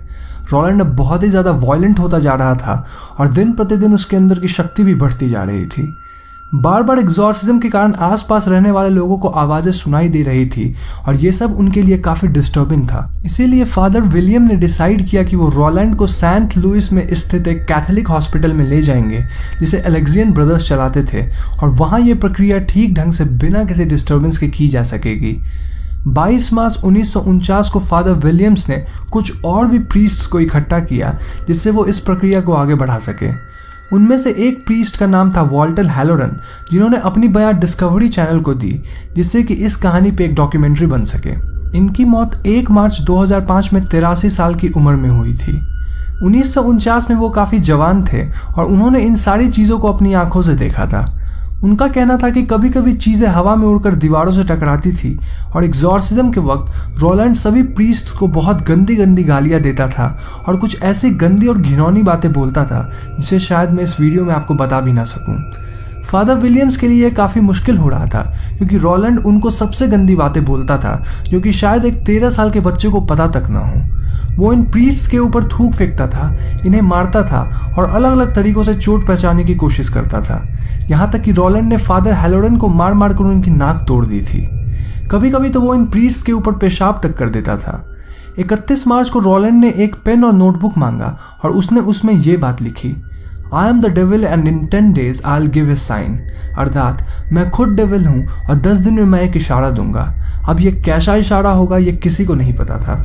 एग्जॉर्सिज्म की प्रक्रिया हमें बताती है कि कभी भी एग्जॉर्सिस्ट को डेविल से बात नहीं करनी चाहिए और शायद इसीलिए फादर विलियम ने रोलैंड से इस इशारे के बारे में आगे कुछ भी नहीं पूछा। सभी को पता था कि एग्जॉर्सिज्म का कोई असर नहीं हो रहा है, इसलिए उन्होंने रोलैंड पे बैप्टिज्म नाम की प्रक्रिया का इस्तेमाल करना शुरू किया। बैप्टिज्म भी एग्जॉर्सिज्म की तरह ही एक प्रक्रिया है, लेकिन इसमें पॉजिटिव शक्तियों का इस्तेमाल ज़्यादा होता है और सब्जेक्ट को ज़्यादा फोर्स नहीं किया जाता है। बैप्टिज्म प्रक्रिया के शुरू होते ही बच्चे की हालत में सुधार आना शुरू हुई, लेकिन अब भी उसका शरीर शैतान के कब्जे में था। रोलैंड अब दिनों तक एकदम शांत रहता था, बस कभी कभी ही उल्टी सीधी हरकतें करता था। फादर विलियम्स का कहना था कि वो शैतान को निकाल तो नहीं पा रहे, लेकिन एक होली स्पिरिट को रोलैंड के अंदर डाल रहे हैं, जिससे वो एकदम साधारण और शांत हो जाएगा। लेकिन एक दिन अचानक फिर से उसके शरीर पे जख्म के निशान बनने शुरू हो गए और उसके सीने पे बोल्ड लेटर्स में एग्जिट लिखा हुआ था। फादर ने वापस से बैप्टिज्म शुरू किया और ऐसा माना जाता है कि रोलैंड कभी शैतान तो कभी एंजल की आवाज़ में बात करता था, क्योंकि उसके शरीर में शैतान और भगवान दोनों की ही आत्माएं थी और वो दोनों आपस में ही लड़ रही थी। और इसी मुठभेड़ के दौरान एक बहुत ही जोर की किसी चीज़ के फटने की आवाज़ आई और लाइटें चली गई। कुछ ही सेकंड्स में लाइट्स वापस आई और रोलैंड बिल्कुल ठीक हो चुका था। उसने फादर से कहा कि शैतान ने उसके शरीर को छोड़ दिया है। इस जोरदार एक्सप्लोजन जैसे आवाज़ को हॉस्पिटल में सभी लोगों ने सुना। रॉलैंड के ऊपर तकरीबन 28 रात तक एग्जॉर्सिज्म या फिर बैप्टिज्म की प्रक्रिया चली थी और 19 अप्रैल 1949 को वो अपने घर वापस चला गया। अब वो बिल्कुल ठीक हो गया था और उसने अपनी बाकी की ज़िंदगी बहुत ही आराम से नॉर्मल तरीके से बिताई। इस बच्चे का असली नाम रॉलैंड डो है, लेकिन इस नाम को बहुत ही दिनों तक गुप्त रखा गया था ताकि कोई भी इसे पहचान न सके, ताकि वो अपनी ज़िंदगी आसानी से जी सके। फिर भी ये बातें मीडिया में आ ही गई, लेकिन फादर विलियम्स ने इस पे कोई भी स्टेटमेंट देने से इनकार किया। इस प्रक्रिया को तकरीबन 48 लोगों ने देखा था और फिर भी कई दिनों तक इस फैमिली की आइडेंटिटी एकदम गुप्त रही। शायद इसलिए अगर आप इसकी डॉक्यूमेंट्री भी देखें तो वहाँ रॉलैंड के नाम को बदलकर रिचर्ड बताया गया है। अभी के समय में कोई भी नहीं जानता कि आखिर ये कौन सी परिवार थी जिसमें ये सारी घटनाएं हुई थी। फिर भी अगर हम सूत्रों की माने तो वो लड़का अभी भी अमेरिका के पूर्वी भाग में रह रहा है और उसे इन घटनाओं के बारे में कुछ भी याद नहीं है। फादर विलियम्स की मौत 1983 में सेंट लुई में ही 86 साल की उम्र में हुई और इन्होंने जीते जी कभी भी इन घटनाओं का जिक्र ना तो प्रेस को किया, ना ही मीडिया को इसके बारे में कुछ बताया। कई मॉडर्न डॉक्टर्स की माने तो शायद रॉलैंड जानबूझकर ये सारी हरकतें कर रहा था ताकि उसे थोड़ी पब्लिसिटी मिले या फिर उसे किसी तरह की मानसिक बीमारी थी। लेकिन प्रीस्ट्स का कहना है कि उन्होंने इस बात को बहुत ही गुप्त रखा था, तो पब्लिसिटी की तो कोई गुंजाइश ही नहीं है, और अगर वो मानसिक रूप से बीमार होता तो फिर वो अचानक से ठीक कैसे हुआ। शुरुआत ही काफ़ी अनसेटलिंग है क्योंकि हम एक पीटर नाम के इंसान को देखते हैं जो कि अपने अपार्टमेंट के बालकनी में खड़ा था। पीटर बहुत ही परेशान दिख रहा था और जब उसकी बीवी उससे बातें करने की कोशिश करती है तो पीटर अपने अपार्टमेंट की बालकनी से नीचे कूदकर अपनी जान दे देता है। नेक्स्ट सीन में हम योको नाम की एक लड़की को देखते हैं जो कि एक बूढ़ी औरत एमा का ख्याल रखने उसके घर जाती है। एमा को देखकर ऐसा लग रहा था मानो वो किसी शॉक्ड स्टेट में है और योको एमा को जानती थी बिकॉज वो शायद यहाँ की रेगुलर केयर टेकर थी। तो जब योको घर का कचरा उठाते उठाते फर्स्ट फ्लोर पे जाती है तो उसे वहाँ एटिक से कुछ आवाज़ें सुनाई देती है। वो इस आवाज़ का पीछा करते करते एटिक के अंदर जाती है जहाँ एकदम अचानक से एक डरावना चेहरा आता है जो कि योको पे हमला करके उसे जान से मार देता है। इस सीन को देखकर हम व्यूअर्स समझ पाते हैं कि द ग्रज मूवी में ढेर सारे जंप स्केयर्स होने वाले हैं। तो नेक्स्ट सीन में हम एक कपल को देखते हैं जहां लड़की का नाम कैरन और लड़के का नाम डग था। कैरन योको के ऑफिस में ही काम करती थी और योको के अचानक गायब हो जाने से एमा का ख्याल रखने की जिम्मेदारी कैरन पे आती है। तो कैरन एमा के घर पहुंचती है जहां उसे ढेर सारा सामान इधर उधर बिखरा हुआ दिखता है। ठीक उसी वक्त एक रूम के ग्लास डोर से कैरन किसी का हाथ देखती है और जब वो उस रूम का दरवाज़ा खोलती है तो अंदर एमा थी जो कि किसी अनजान कारण से तड़प रही थी। कैरन एमा को सेटल करती है और वो उनका ठीक ढंग से ख्याल रखती है। इस सीन में हम देख पा रहे थे कि एमा कैरन से बिल्कुल भी बात नहीं कर रही थी। तो जब कैरन घर के फर्स्ट फ्लोर पे सफाई करने जाती है तो वहाँ उसे एक क्लोजेट के अंदर से स्क्रैचिंग की आवाज़ आती है। इस क्लोजेट पे कई टेप्स लगे हुए थे और जब कैरन इस कपबोर्ड को खोलती है तो उसे वहाँ एक बच्चा दिखता है जिसके हाथ में एक काली बिल्ली थी। इस बच्चे का नाम तोशियो था और वो बहुत ही क्रीपी दिख रहा था। इसके अलावा तोशियो ज़्यादा इंटरैक्ट भी नहीं कर पा रहा था और तोशियो से रिगार्डिंग इन्फॉर्मेशन कैरन अपने फ़ोन पे पुलिस को देती है। कैरन को उस कपबोर्ड में एक बुक भी मिलती है और इस बुक के अंदर कुछ राइटिंग्स और फोटोज़ थे। वही घर में पड़े एक फैमिली फ़ोटो में हम इस बच्चे को देख पाते हैं और उस पिक में उसकी माँ की फेस फटी हुई थी। तो जब कैरन एमा को चेक करने जाती है तो वो देखती है कि एमा अपने आप से ही बातें करी जा रही थी और कैरन के वहाँ आते ही वो एकदम से चुप हो जाती है। कैरन एमा से पूछती है कि वो किससे बातें कर रही थी तो इस पे एमा बोलती है कि वो उस अदृश्य शक्ति से उन्हें अकेला छोड़ने के लिए कह रही है। तभी हम किसी काले बाल जैसी दिखने वाली डरावनी आकृति को उस कमरे में देखते हैं जिसे देखकर कैरन और एमा बहुत ज़्यादा डर जाते हैं। तो इसके बाद कहानी थोड़ी फ्लैशबैक में जाती है जहाँ एमा मेंटली ठीक थी और वो अपने परिवार के साथ नए देश और नए घर में रहने आती है। इस परिवार में एमा का बेटा मैथ्यू की पत्नी जेनिफर और मैथ्यू की बहन सुजैन थी। घर में आते ही एमा फर्स्ट फ्लोर पे जाती है और वहां के छत पे एक टक देखने लगती है and the whole family was surprised कि एमा ऐसा बिहेव क्यों कर रही है। अब जो इंसान इस परिवार को घर बेचने आया था वो इस घर के वॉशरूम में जाकर बाथटब को ड्रेन करने की कोशिश करता है और तभी उस टब से एक हाथ बाहर आकर उसे टब के अंदर खींचने की कोशिश करता है। इस घटना से ब्रोकर बहुत ज़्यादा डर जाता है और वो फौरन ही उस घर को बेचकर वहाँ से भाग निकलता है। तो नेक्स्ट डे हम देखते हैं कि जेनिफर थोड़ी परेशान रहती है क्योंकि उसे इस नए कंट्री की लैंग्वेज समझ नहीं आ रही थी। मैथ्यू उसे प्रॉमिस करता है कि अगर जेनिफर को यहाँ कुछ और दिन मन नहीं लगा तो वो सभी लोग वापस यूएस चले जाएंगे। सेम डे जब जेनिफर सो रही होती है तो उसे किसी के दौड़ने की आवाज़ सुनाई देती है। जब वो उठती है तो फर्श पे कई सामान इधर उधर बिखरे होते हैं। पहले तो जेनिफर को लगता है कि एमा ने वो सारे सामान इधर उधर किए हैं, लेकिन उसे अचानक घर के फर्स्ट फ्लोर से कुछ आवाज़ें सुनाई देती है। जब जेनिफर फर्स्ट फ्लोर के कमरे को चेक करने जाती है तो हम उस कमरे के दरवाजे को अपने आप ही बंद होते देखते हैं। नेक्स्ट सीन में मैथ्यू घर वापस आता है और वो घर के सामानों को बिखरा हुआ देखता है। वो फर्स्ट फ्लोर पे जाता है जहां उसकी बीवी जेनिफर मिलती है, who was in A state of shock. Jennifer अजीब सी आवाज़ें निकालते हुए लगातार घर के छत पे देख रही थी और इससे पहले कि मैथ्यू कुछ कर पाता हम वहाँ एक घोंसली बच्चे को देखते हैं जो बहुत ही डरावनी आवाज़ में चिल्लाता है। इस बच्चे को देखकर मैथ्यू बहुत ज़्यादा डर जाता है और हम उस कमरे में ढेर सारी असाधारण घटना होते हुए देख पाते हैं, जैसे एक बिल्ली की आवाज़, किसी के दौड़ने की आवाज़, जेनिफर का जोन आउट होना इत्यादि। फिर अचानक से ये घोंसली बच्चा मैथ्यू पे अटैक कर देता है एंड मोस्टली इस अटैक से जेनिफर एंड मैथ्यू की मृत्यु हो जाती है। नौ कहानी फिर से करंट डे में आती है जहां हम कैरन के बॉस एलेक्स को इसी घर में आते देखते हैं क्योंकि कैरन अब तक वापस नहीं आई थी। एलेक्स देखते हैं कि कैरन शॉक स्टेट में थी और एमा की मौत हो चुकी थी। एलेक्स तुरंत ही पुलिस को बुलाते हैं और इस घटना की तहकीकात करने के लिए जो डिटेक्टिव अपॉइंट होते हैं उनका नाम नाकागवा था। नाकागवा एलेक्स से पूछताछ करते हैं और उन्हें पता चलता है कि इससे पहले योको नाम की लड़की इस घर से गायब हुई थी और उसी की रिप्लेसमेंट कैरन थी। तो घर की तहकीकात करते वक्त डिटेक्टिव और उनके असिस्टेंट को एक फ़ोन के रिंग होने की आवाज़ सुनाई देती है। ये फ़ोन उन्हें फर्स्ट फ्लोर के कबोर्ड में मिलता है जहाँ से इन दोनों को घर के एटिक का रास्ता दिखता है। जब दोनों एटिक में जाते हैं तो उन्हें वहाँ मैथ्यू और जेनिफर की लाश दिखती है। इसके अलावा उन्हें वहाँ एक टूटा हुआ जबड़ा भी दिखता है जो कि शायद योको का था। तो इसके बाद नेक्स्ट सीन आती है हॉस्पिटल की जहाँ कैरन से मिलने उसका बॉयफ्रेंड डग भी आया था। वहाँ डिटेक्टिव भी पहुँचते हैं और वो कैरन से कुछ सवाल पूछते हैं। कैरन उन्हें बताती है कि उसने घर में एक बच्चे को देखा था जिसका नाम तोशियो है और ये वही बच्चा है जिसकी तस्वीर उसी घर के हॉलवे में पड़ी थी। डिटेक्टिव कैरन को ये बात बताते हैं कि उनके घर के एटिक में मैथ्यू और जेनिफर की लाश मिली और ये वही लोग हैं जिनके घर में कैरन काम करने गई थी। तो इसके बाद हम डिटेक्टिव के असिस्टेंट को डिटेक्टिव से कुछ 3 साल पहले के इंसिडेंट के बारे में बात करते हुए पाते हैं जो कि काफ़ी क्रिप्टिक थी और इस पॉइंट पे हम उन बातों को समझ नहीं पाते हैं। नेक्स्ट सीन में हम मैथ्यू की बहन सूजन को ऑफिस में देर रात तक देखते हैं और जब वो घर जाने को होती है तो उसके ऑफिस में कुछ असाधारण घटनाएं होने लगती है। सूजन स्टेयर्स लेकर भागती है जब उसे मैथ्यू का कॉल आता है और कॉल उठाने पे उसे एक अजीब सी आवाज़ सुनाई देती है। ये आवाज़ कुछ ऐसी थी।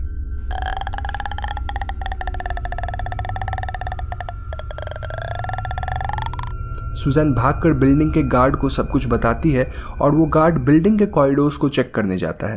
एट दैट पॉइंट सूजन सीसीटीवी मॉनिटर पे किसी अनजान आकृति को खुद की तरफ आते हुए देखती है। सूजन तुरंत ही वहां से भागकर अपने घर पहुंचती है लेकिन ये शैतानी शक्ति सूजन का पीछा नहीं छोड़ती है। घर पहुंचते ही सूजन को एक बार फिर से मैथ्यू का कॉल आता है और वो सूजन का रूम नंबर पूछता है। इसके बाद सूजन के कमरे की कॉल बेल बजती है लेकिन दरवाज़ा खोलने पर उसे बाहर कोई नहीं दिखता है। इसके बाद सूजन को फिर से वो अजीब सी आवाज़ सुनाई देती है और सूजन भागकर अपने बिस्तर पे छुप जाती है। बिस्तर पे सूजन को फील होता है कि कोई उसके ब्लैंकेट के अंदर है और अचानक हम एक डरावनी लड़की को ब्लैंकेट से निकलकर चिल्लाते हुए देखते हैं। इसके बाद वो शैतानी लड़की सूजन के साथ एकदम से गायब हो जाती है, मानो वो वहाँ थी ही नहीं। दूसरी तरफ हम कैरन को देखते हैं जिसे अब दिन में भी घोंसली लड़की की साइटिंग्स आने लगी थी and she was very disturbed. घर पहुंचकर कैरन शावर ले रही होती है जब उसके सर के अंदर से हम एक हाथ को निकलते देखते हैं। कैरन भी इसे फील कर पाती है and she was very scared. अगली सीन में हमें कैरन की ऑफिस दिखती है जहां एलेक्स अपना काम खत्म करके घर जा रहे होते हैं। उसे वहां अचानक से योको दिखती है जो कि एकदम अजीब से हाल में थी। उसके कपड़े फटे हुए थे और जब वो मुड़ती है तो उसका निचला जबड़ा गायब था, which means she was possessed. Alex ये देखकर एकदम से चिल्लाता है एंड देन सीन चेंज हो जाती है। अगले सीन में हम कैरन को याहू पे तोशियो नाम से सर्च करते देखते हैं जहां उसके हाथ कुछ इंटरेस्टिंग इन्फॉर्मेशन लगती है। कैरन को पता चलता है कि जिस घर में वो काम करने गई थी वहाँ सन 2001 में एक इंसान ने अपनी बीवी और बच्चे को मार डाला था। इसके बाद उसने खुद को भी मार लिया था और इनका बच्चा और कोई नहीं बल्कि तोशियो है, जो कि 3 साल पहले मर चुका है। इस इंसिडेंट के ठीक बाद एक पीटर नाम के अमेरिकन प्रोफेसर ने खुद की जान बिल्डिंग से कूद कर ली थी एंड ये वही इंसान था जिसे हमने मूवी के फर्स्ट सीन में बिल्डिंग से कूद कर मरते हुए देखा था। कैरन फौरन ही पीटर के वाइफ से मिलने जाती है, जहां वो उनसे पीटर के डेथ और उस फैमिली मर्डर का कनेक्शन पूछती है। अब ऑब्वियसली पीटर की वाइफ को कुछ पता नहीं था, लेकिन वो कैरन को पीटर की तस्वीरें दिखाती है। जब कैरन इन तस्वीरों को देखती है तो वो नोटिस करती है कि पीटर के हर एक पिक के बैकग्राउंड में एक सेम लड़की हमेशा खड़ी थी। ये लड़की और कोई नहीं बल्कि कायाको थी, जिसको उसके हस्बैंड ने मारा था और कायाको का बेटा ही तोशियो था। तो इसके तुरंत बाद हम कैरन को डिटेक्टिव से मिलते देखते हैं, जहां डिटेक्टिव कैरन को बताते हैं कि उस घर में 3 साल पहले एक होमिसाइड केस की जांच पड़ताल के वक्त उनके टीम के 3 डिटेक्टिव्स की मौत हो गई थी। डिटेक्टिव ये भी बोलते हैं कि एक बार ये लोग उस घर के कांटेक्ट में आके एक इविल स्पिरिट के टच में आ चुके हैं, तो अब वो इविल स्पिरिट इन्हें जिंदा नहीं छोड़ेगी। ठीक उसी रात नकागावा डिसाइड करते हैं कि वो उस घर को ही जला देंगे, जिससे शायद ये कर्स खत्म हो जाए। वो देर रात इस घर में पहुंचते हैं और वहां पेट्रोल छिड़कने लगते हैं। तभी उन्हें उस घर के वॉशरूम से कुछ आवाज़ें सुनाई देती है। जब वो वॉशरूम में जाते हैं तो वहाँ एक बच्चा बाथ टब में डूब रहा था। डिटेक्टिव तुरंत उस बच्चे को बचाते हैं, लेकिन सरप्राइजिंगली वो बच्चा और कोई नहीं बल्कि तोशियो था, जो कि ऑलरेडी 3 साल पहले मर चुका है। इससे पहले डिटेक्टिव पूरी सिनेरियो को समझ पाते, एक इंसानी हाथ उनके पीछे से उन्हें उस बाथ टब में फोर्सफुली डुबाकर जान से मार देता है। दूसरी तरफ कैरन अपने घर पहुंचती है, जहां उसे पता चलता है कि उसका बॉयफ्रेंड डग उसे खोजते हुए उसी घर में चला गया, विच मीन्स कि अब कर्स उसके ऊपर भी आएगा। कैरन तुरंत ही भागकर उस घर में पहुंचती है, जहां उसे इस घर में पीटर तोशियो के साथ दिखता है। फिर हमें पता चलती है एक्चुअल स्टोरी कि आखिर 3 साल पहले इस घर में क्या हुआ था।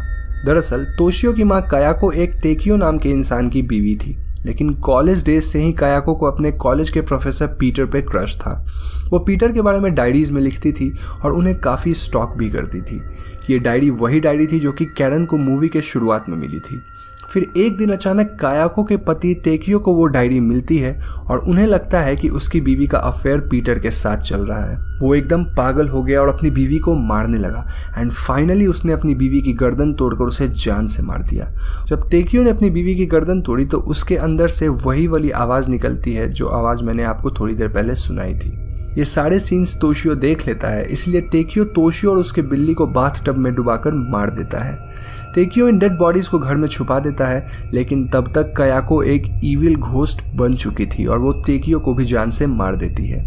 तब से यह कर्स इस घर में शुरू हो गया था, जहां कोई भी अगर यहाँ आता तो ये सारी इविल स्पिरिट्स उसे जान से मार देती थी। तो सबसे पहले इस घर में पीटर आया था कायाको से मिलने, बिकॉज उसे कायाको के लेटर आते थे। पीटर को यहाँ इन सब की डेड बॉडीज दिखी और इसी शॉक एंड इविल स्पिरिट के इन्फ्लुएंस में वो मूवी के स्टार्टिंग सीन में छत से कूदकर अपनी जान दे दिया। फिर 3 साल तक ये घर खाली रहा एंड देन इस घर में आई एमा और उसकी फैमिली एंड अगेन वो सारे लोग मारे गए। डिटेक्टिव की भी मौत हो चुकी थी और अब बारी थी कैरन और उसके बॉयफ्रेंड डग की। तो इसके बाद हम कैरन को उसके बॉयफ्रेंड से इसी घर में मिलते देखते हैं और हम देख पाते हैं कि कायाको का भूत, जो कि सीढ़ियों पे क्रीपी ढंग से चलते हुए प्लस वो अजीब सी आवाज़ निकालते हुए इनके करीब आ रही थी। कायाको डग पे हमला कर देती है और उसे जान से मार देती है, लेकिन इससे पहले वो कैरन को मार सके कैरन लाइटर लेकर उस पूरे घर में आग लगा देती है। नेक्स्ट सीन में हम कैरन को हॉस्पिटल में देखते हैं, जहां हमें पता चलता है कि वो घर किसी तरह से फायर को सरवाइव कर गई। जी हाँ दोस्तों, यानी ये कर्स शायद अब तक खत्म नहीं हुआ था। इसका सबूत हमें ठीक अगले सीन में मिलता है, जब कैरन अपने बॉयफ्रेंड की डेड बॉडी देखने मॉर्ग में आती है और वहां उसे वापस से वाली आवाज़ सुनाई देती है। फिर अचानक हम कायाको को कैरन के बगल में देखते हैं। दोस्तों, मूवी की शुरुआत में हम एक ब्लैक पर्सन को देखते हैं जो कि रोड साइड पे वॉक कर रहा था।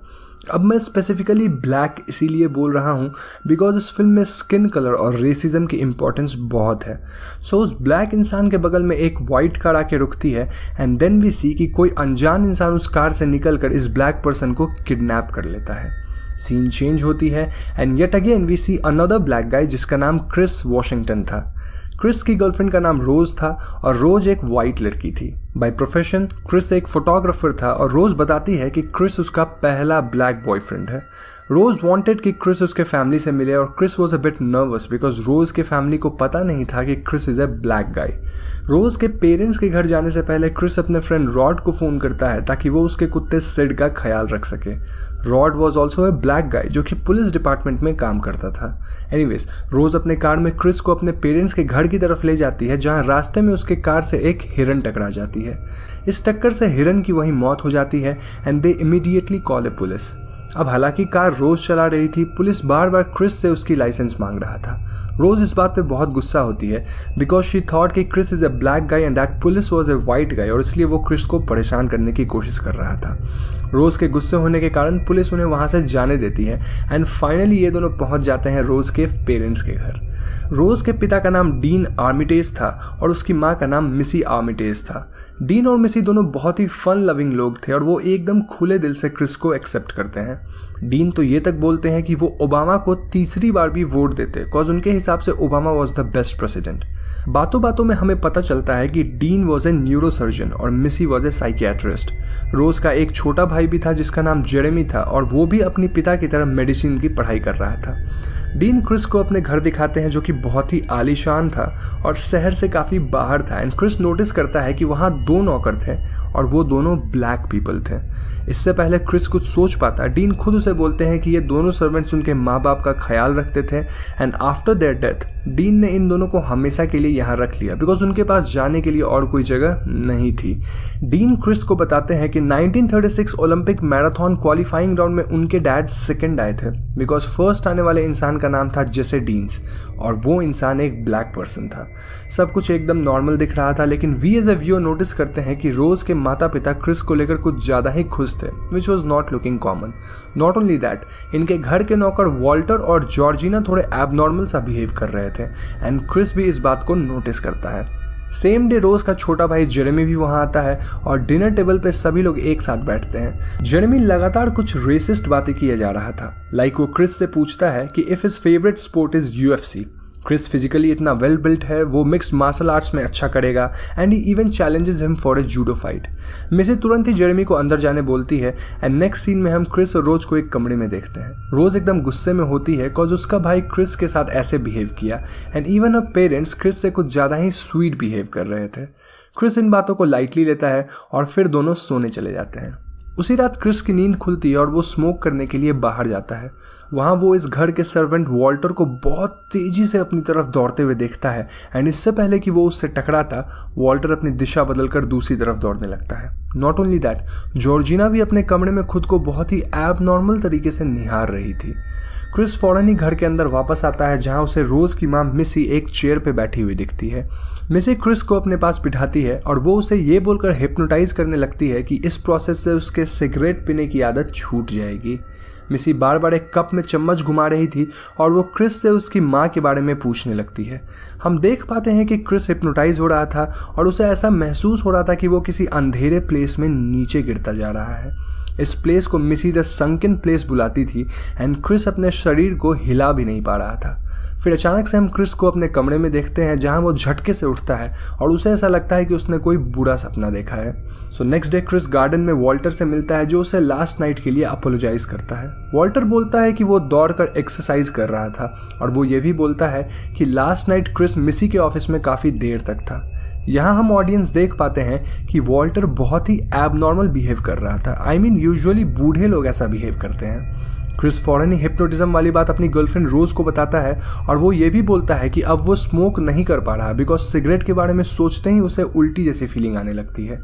तो सेम डे इस फैमिली की एक ग्रैंड रियूनियन थी जहाँ रोज के कई वाइट रिलेटिव्स आते हैं। अब ऑब्वियसली क्रिस को इतने सारे वाइट लोगों के बीच थोड़ा अजीब फील हो रहा था but he was handling them nicely. ये सभी वाइट लोग क्रिस के साथ अजीब बिहेव कर रहे थे। लाइक कभी वो क्रिस के बॉडी को फील करके उसकी तारीफ करते थे सेइंग कि how well built he is, तो कभी उससे ये पूछते थे कि क्या वो गोल्फ खेलता है। It was very strange because ऐसा सवाल अक्सर वही लोग कर रहे थे जो काफ़ी बूढ़े थे। मूविंग ऑन, क्रिस को वहाँ उस पार्टी में फाइनली एक ब्लैक इंसान दिखता है जिसका नाम एंड्रू लोगन किंग था। लेकिन एंड्रू भी थोड़ा अजीब ही बिहेव कर रहा था। उसने एक बूढ़े वाइट पर्सन की तरह खुद को ड्रेस किया था और उसके बातचीत करने का तरीका भी एकदम अलग था, जैसे एक वाइट लोग बोलते हैं। नॉट ओनली दैट, उसकी बीवी उससे ऑलमोस्ट 30-40 साल बड़ी थी, जो कि एक वाइट लेडी थी। अब दोस्तों, मुझे एंड्रू लोगन किंग को देखकर ऐसा लगा कि ये वही इंसान था जिसे हम मूवी के फर्स्ट सीन में किडनैप होते देखते हैं। जस्ट दैट अब इसकी मूछें नहीं थी और इसका पहनावा अलग हो गया था। I am not sure about this, so please correct me if I am wrong. तो इसके बाद क्रिस मिलता है जिम हडसन नाम के इंसान से, जो क्रिस को पहले से ही जानता था। जिम अंधा था और प्रोफेशन वाइज वो एक फोटो गैलरी चलाता था जिसका नाम हडसन गैलरी था। इस गैलरी में क्रिस भी अपने फोटोज को ऑक्शन के लिए डालता था and that is why Jim knew कि क्रिस कौन है। जिम बताता है कि उसे भी एक फोटोग्राफर बनना था, लेकिन his I was not that good. Moreover वो कुछ ही दिन एज ए फोटोग्राफर काम करने के बाद अंधा हो गया था एंड तब से वो हडसन गैलरी चलाने लगा। Chris was feeling bad for Jim because Jim अपने ड्रीम्स को अचीव नहीं कर पाया था। तो इसके बाद हम क्रिस को वापस घर के अंदर जाते देखते हैं, जहां ढेर सारे वाइट पीपल आपस में बात कर रहे होते हैं। लेकिन जैसे ही क्रिस उनको क्रॉस करके ऊपर जाता है, सभी लोग अचानक से चुप हो जाते हैं, मानो वो बस क्रिस को दिखाने के लिए आपस में बातें करने का नाटक कर रहे थे।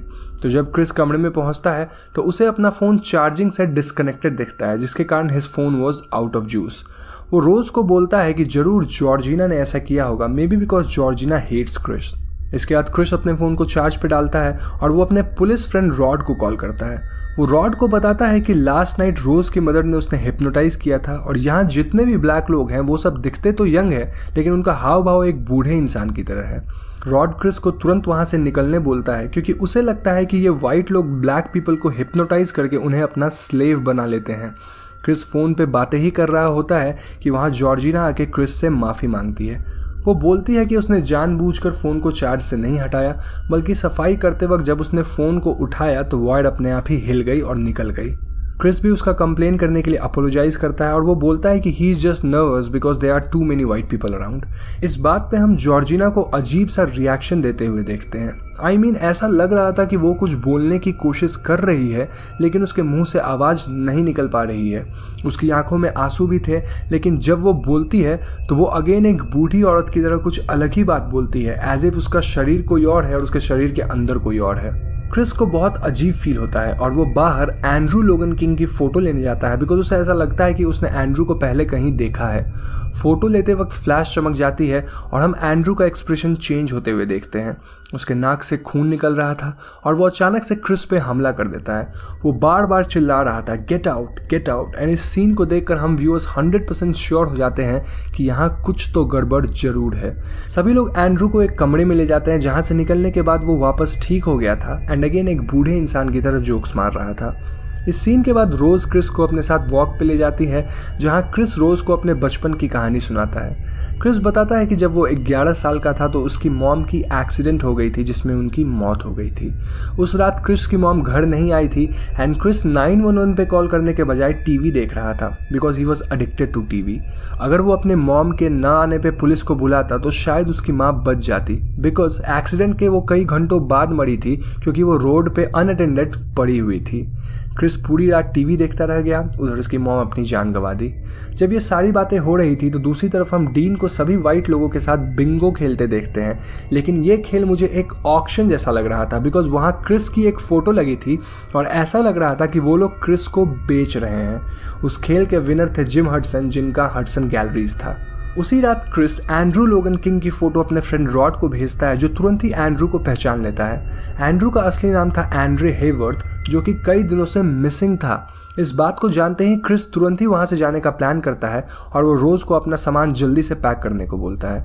जब रोज़ अपनी पैकिंग करने जाती है तो एंड्रू को कपबोर्ड में रोज़ की कुछ अलग अलग तस्वीरें मिलती है, जिनमें वो कई डिफरेंट ब्लैक लोगों के साथ थी।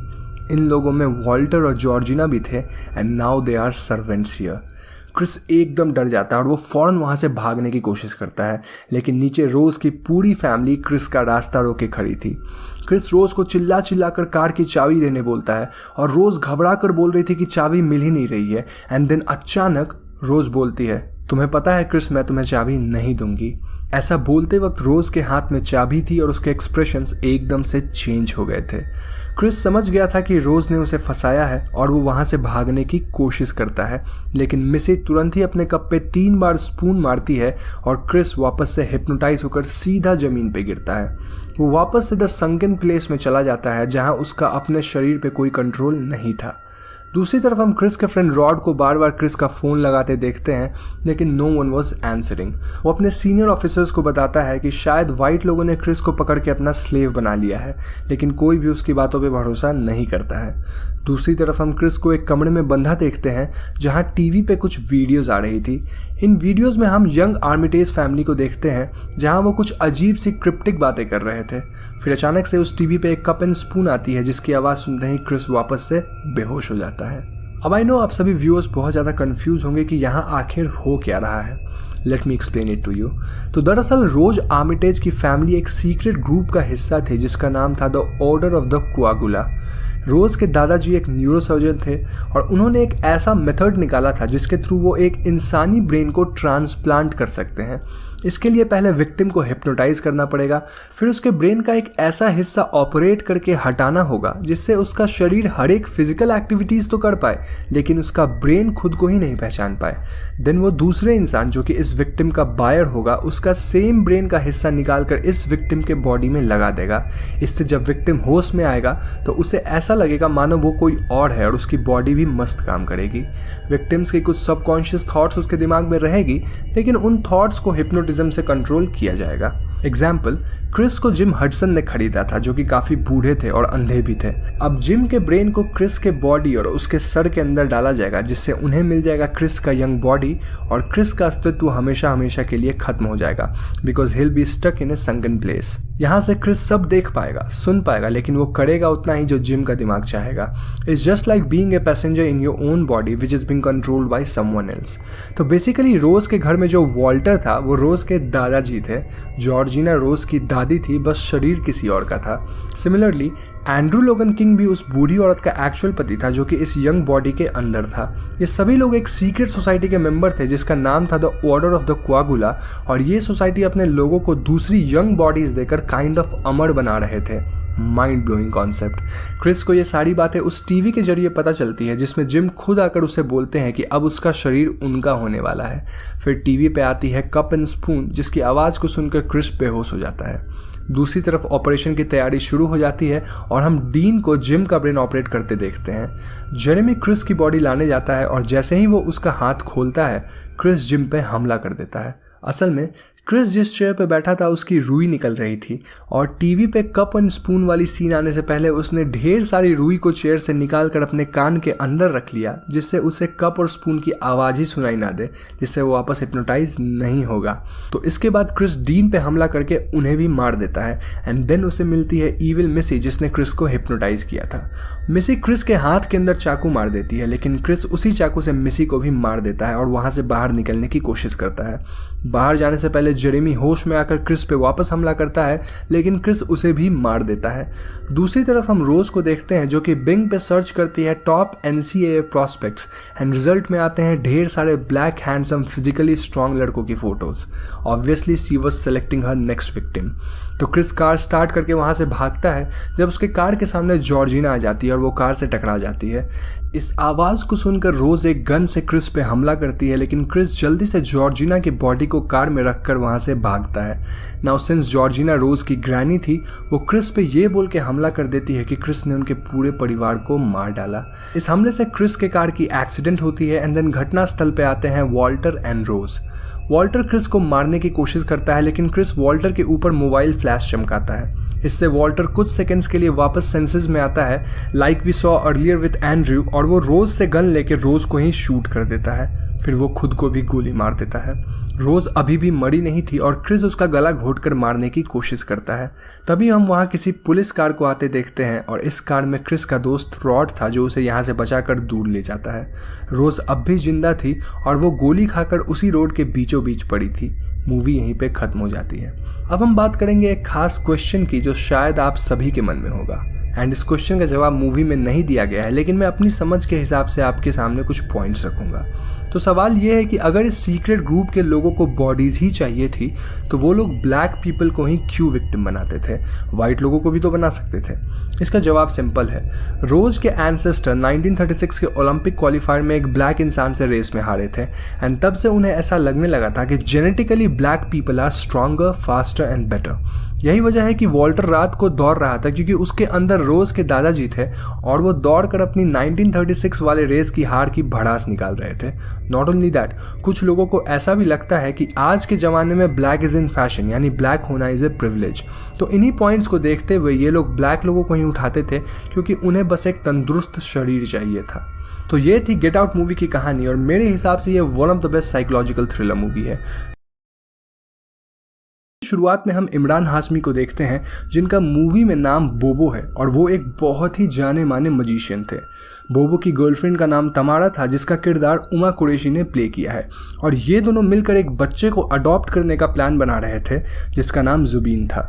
तो बोबो के एक मैजिक परफॉर्मेंस के दौरान वो थोड़ा सा डिस्ट्रैक्ट हो जाता है जिससे उसकी असिस्टेंट थोड़ी जल जाती है। इस वक्त हमें पता चलता है कि बोबो ने इस महीने में ये तीसरी बार गलती करी थी और वो एक बच्ची के विजन से डिस्ट्रैक्ट हो रहे थे। ये बच्ची और कोई नहीं बल्कि उसकी छोटी बहन थी जिसका नाम मिशा था, लेकिन मिशा तभी मर गई थी जब उसकी उम्र महज 6 साल थी। नेक्स्ट कुछ सीन्स में हम देखते हैं कि तमारा वाज प्लानिंग टू मैरी बोबो ताकि वो जुबीन को लीगली अडॉप्ट कर सके, लेकिन ऐसा लग रहा था कि बोबो कहीं और ही डिस्ट्रैक्टेड रहता था। बोबो अक्सर अपने पुराने खाली अपार्टमेंट की तरफ खींचा चला जाता था और इस रात भी बोबो के साथ ऐसा ही कुछ होता है।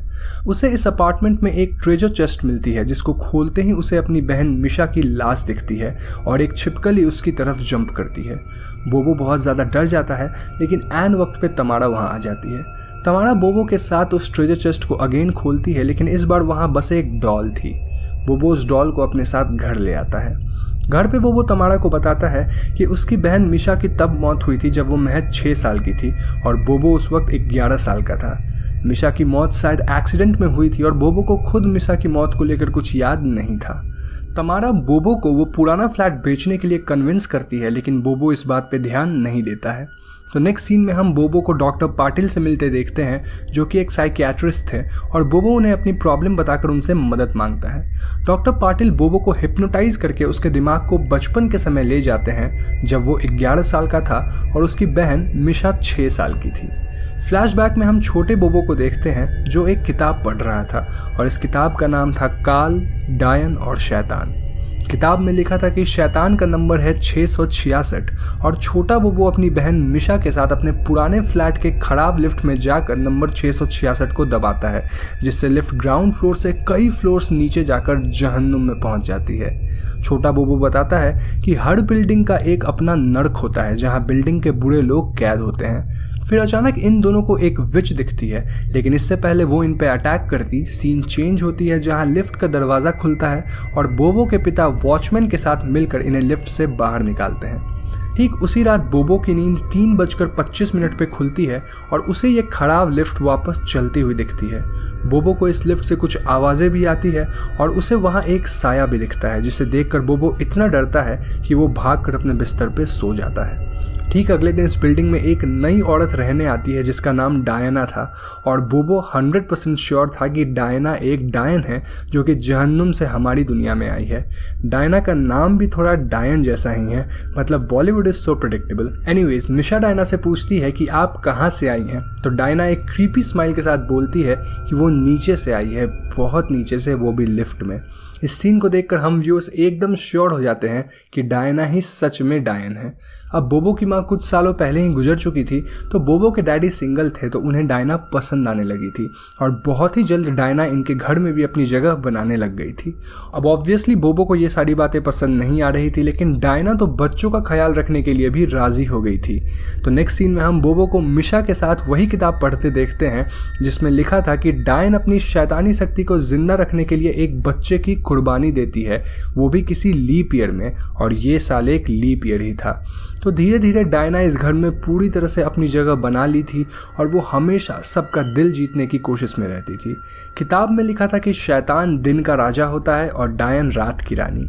डायन के असली रूप में उसके चेहरे पे बाल होते हैं, उसके पाँव उल्टे होते हैं और उसका हाथ शरीर से भी लंबा होता है। डायन की सारी शक्ति उसके चोटी में बंद होती है और पिशाच की सारी शक्ति उसके गर्दन में बंद होती है। डायन अपने शैतानी काम को सिर्फ रात के 12 से 4 बजे के बीच ही कर सकती है। बोबो अक्सर डायना पे नज़र रखता था और डायना भी इस बात को समझ गई थी क्योंकि इन दोनों के बीच चूहे बिल्ली का खेल शुरू हो गया था।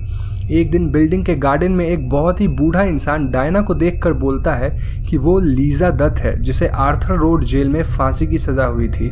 सभी सोचते हैं कि ये बूढ़ा व्यक्ति ऊल जलूल बातें कर रहा है और कोई उनकी बातों को सीरियसली नहीं लेता है एक्सेप्ट बोबो। इस घटना के ठीक अगले दिन उस बूढ़े व्यक्ति की मौत भी हो जाती है और वहाँ एक छिपकली भी थी। ये छिपकली बोबो के सर पे गिरती है जिससे बोबो बहुत ज़्यादा डर जाता है और बोबो का मानना था कि डायना ही छिपकली का रूप लेती है। इस बात को सुनकर बोबो के पिता उस पर बहुत गुस्सा करते हैं और वो बोबो को एक साइकियाट्रिस्ट के पास ले जाते हैं जो और कोई नहीं बल्कि डॉक्टर पाटिल ही थे। डॉक्टर पाटिल बोलते हैं कि बोबो के दिमाग में उस किताब ने जहर भर दिया है और वो उस किताब को अपने पास ही रख लेते हैं। इसके बाद स्कूल के काउंसलर से लेकर डॉक्टर पाटिल सभी लोग बोबो को यही समझाते थे कि ये सब उसके मन का वहम है और धीरे धीरे बोबो भी खुद की इमेजिनेशन पे ही शक करने लगता है। मीनवाइल बोबो के पिता डायना से शादी भी कर लेते हैं और ऐसा लग रहा था कि ये परिवार अब बिल्कुल सेटल हो चुकी है। बोबो भी डायना को पसंद करने की एक्टिंग करने लगा था। तो फिर आता है डायना का बर्थडे विच वॉज ऑन 29 फरवरी जो कि 4 साल में एक बार आता है। बोबो के पिता एक मीटिंग के लिए निकलते हैं और वो डायना को बच्चों के साथ सीधे 9 बजे डायरेक्टली रेस्टोरेंट पहुंचने बोलते हैं। डायना बच्चों से लुका छिपी खेलने को इंसिस्ट करती है जिसके लिए बच्चे मान जाते हैं। इसके बाद बोबो नीचे छुप जाता है और डायना मिसा को खोजती हुई दूसरी तरफ चली जाती है। मीनवाइल बोबो के पिता भी वहां आते हैं और वो बोबो के साथ अपार्टमेंट में लुका छिपी खेलने वाले मोड में चुपचाप जाते हैं। अपार्टमेंट का एक कमरा अंदर से बंद था और बोबो के लाख दरवाजा पीटने के बाद भी कोई उस कमरे को खोल नहीं रहा था। बहरहाल बोबो के पिता उस दरवाजे को तोड़ देते हैं और अंदर हम देखते हैं डायना का असली रूप जो कि सच में एक डायन थी। डायना मिशा की बलि चढ़ा चुकी थी और उसके बॉडी को एक ट्रेजर चेस्ट के अंदर रख दी थी। गुस्से में बोबो के पिता डायना पे हमला करते हैं लेकिन वो अपने चीखने की शक्तियों से बोबो के पिता को भी मार देती है। फिर वो मुड़ती है बोबो की तरफ और वो बोलती है कि बोबो उसकी दुनिया से है एंड एट दैट पॉइंट हम इस डायन का पैर देखते हैं जो कि उल्टा था। फिर ये डायन को चैंटिंग करने लगती है और तभी बोबो एक चाकू से इस डायन की चोटी काट देता है। अब चूंकि हर एक डायन की ताकत उसकी चोटी में होती है, इस डायन का शरीर धूल में मिलने लगता है और वो मरने लगती है। मरने से पहले वो बोलती है कि वो ये सब बोबो के लिए कर रही थी और वो बोबो के लिए लौटकर वापस ज़रूर आएगी। तो इसके बाद कहानी वापस से प्रेजेंट डे में आती है जहां डॉक्टर पाटिल और बोबो एक रेस्टोरेंट में बैठे होते हैं और डॉक्टर पाटिल बोबो के इस बचपन की कहानी का मजाक उड़ाते हैं। वो इन बातों को नहीं मान रहे थे और उनका कहना था कि ये सब सिर्फ एक कहानी है। मीनवाइल हम देखते हैं कि उस रेस्टोरेंट में काम करने वाली एक औरत की चोटी बहुत बड़ी थी और बोबो एकदम अचानक से उस औरत पे अटैक करके उसकी चोटी काटने दौड़ता है। सभी लोग उसे रोकते हैं और इस घटना से साफ पता चल रहा था कि बोबो वॉज मेंटली डिस्टर्ब्ड और उसके बचपन की घटना उसके दिमाग पे बहुत ही बुरा असर कर रही है। बोबो को तुरंत हॉस्पिटल में एडमिट किया जाता है और तमारा बोबो से मिलने हॉस्पिटल में आती है। वहाँ डॉक्टर पाटिल तमारा को सब कुछ बताते हैं और तमारा बोबो पे बहुत गुस्सा करती है कि बोबो ने उसे ये सब कुछ नहीं बताया। तमारा को मनाने के लिए बोबो डिसाइड करता है कि वो अब उससे शादी कर लेगा और जुबीन को अडॉप्ट कर लेगा। बस फिर क्या था, दोनों की शादी हो जाती है और वो दोनों मिलकर जुबीन को अडॉप्ट कर लेते हैं। सब कुछ एकदम बढ़िया चल रहा था। इनफैक्ट बोबो के शोज भी अच्छे चल रहे थे, लेकिन अचानक एक शो के दौरान बोबो टकराता है लीजा दत्त नाम के एक लड़की से जो कि कनाडा से थी। इस लड़की का रोल प्ले किया है कल्कि कोचलिन ने। अब अगर आपको याद हो तो बोबो को बचपन में एक बूढ़ा इंसान गार्डन में मिला था जिसने डायना को लीजा दत्त नाम से ही बुलाया था। एनीवेज, लीजा बोबो की बहुत बड़ी फैन थी और ऑडियंस बोबो की लीजा के साथ वाले एक्ट को बहुत पसंद करती है। उस रात बोबो लैपटॉप पे लीजा दत्त के मर्डर केस पे कुछ रिसर्च करता है जहां उसे पता चलता है कि सन 1960 में लीजा दत्त को मुंबई में फांसी की सज़ा सुनाई गई थी क्योंकि उसने एक बच्चे का कत्ल किया था। तभी हम बोबो के लैपटॉप पे एक काला साया एकदम से उसकी ओर आते देखते हैं। बोबो को अब ऐसा लगने लगा था कि लीजा एक डायन है और वो वापस उसकी ज़िंदगी में आ चुकी है। नेक्स्ट डे एक बायर बोबो की पुरानी फ्लैट खरीदना चाह रही थी and this buyer was none other than Lisa Dutt. Lisa और तमारा की काफ़ी अच्छी दोस्ती हो गई थी और फ्लैट की कीमत 2 करोड़ रुपए फिक्स हो चुकी थी। लेकिन अचानक बोबो लीजा से इस फ्लैट के 3 करोड़ मांगता है जो कि मार्केट वैल्यू से बहुत ज़्यादा थी और गुस्से में लीजा वहाँ से चली जाती है। बोबो तमारा को बताता है कि it cannot be A coincidence कि लीजा दत्त नाम की ही लड़की उसके ज़िंदगी में आती है, उसके बेटे जुबीन को स्कूल में पढ़ाएगी और वो उसी का पुराना फ्लैट भी खरीदना चाहती है। इस बात पे तमारा और बोबो के बीच बहुत झगड़ा होता है एंड फाइनली बोबो लीजा को वो फ्लैट बेचने के लिए मान जाता है। तो नेक्स्ट डे बोबो लीजा से मिलता है जहां लीजा बताती है कि उसने बोबो को पहली बार अपने सपने में देखा था and next day when she googled, बोबो सच में एक जीता जागता इंसान था। She got so obsessed with बोबो कि उसकी 4 साल की रिलेशनशिप टूट गई और वो बोबो को खोजते खोजते इंडिया आ गई। लीजा के रिंग, ईयर रिंग सब वैसी ही थी जैसे कि डायना की थी और बोबो was getting really disturbed with it. लेकिन फाइनली बोबो अपने अपार्टमेंट को 2 करोड़ में लीजा को बेच देता है और लीजा हाउस वार्मिंग पे बोबो और उसकी फैमिली को इनवाइट करती है। हाउस वार्मिंग पार्टी के दौरान तमारा अपार्टमेंट के बालकनी से गिर जाती है जिससे उसे बहुत चोट आती है। तमारा को तुरंत ही हॉस्पिटल में एडमिट किया जाता है और हम देख पाते हैं कि उसे काफ़ी चोट भी आई थी। जब तमारा को होश आता है तो वो बताती है कि उसे ऐसा महसूस हुआ कि किसी ने उसे धक्का दिया था और उसे ऐसा भी लगा कि उसके पीछे लीजा खड़ी थी। बोबो इस बात से डिस्टर्ब होकर वॉशरूम में जाता है जब लीजा वहां आके तमारा पे चढ़ रही आईवी बैग निकालने लगती है। एन वक्त पे बोबो आता है और वो लीजा को खींचकर वहां से बाहर निकालने लगता है। वो चिल्लाते हुए बोलता है कि लीजा तमारा को मारने की कोशिश कर रही थी, जबकि लीजा बोलती है कि वो आईवी बैग इसलिए निकाल रही थी क्योंकि वो बैग ऑलरेडी खाली हो चुकी थी। वहाँ बहुत सीन क्रिएट होता है और लीजा गुस्से में वहाँ से चली जाती है।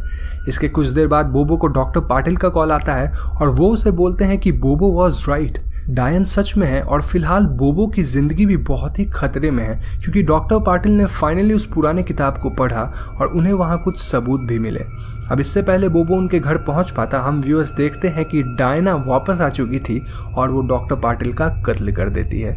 जब बोबो डॉक्टर पाटिल के घर पहुंचता है तो उसे वहां डॉक्टर पाटिल की डेड बॉडी और एक छिपकली दिखती है। डॉक्टर पाटिल के हाथ में एक कागज़ थी जिसपे जुबीन का नाम लिखा था, मतलब ये डायन शायद जुबीन की बलि देने वाली थी।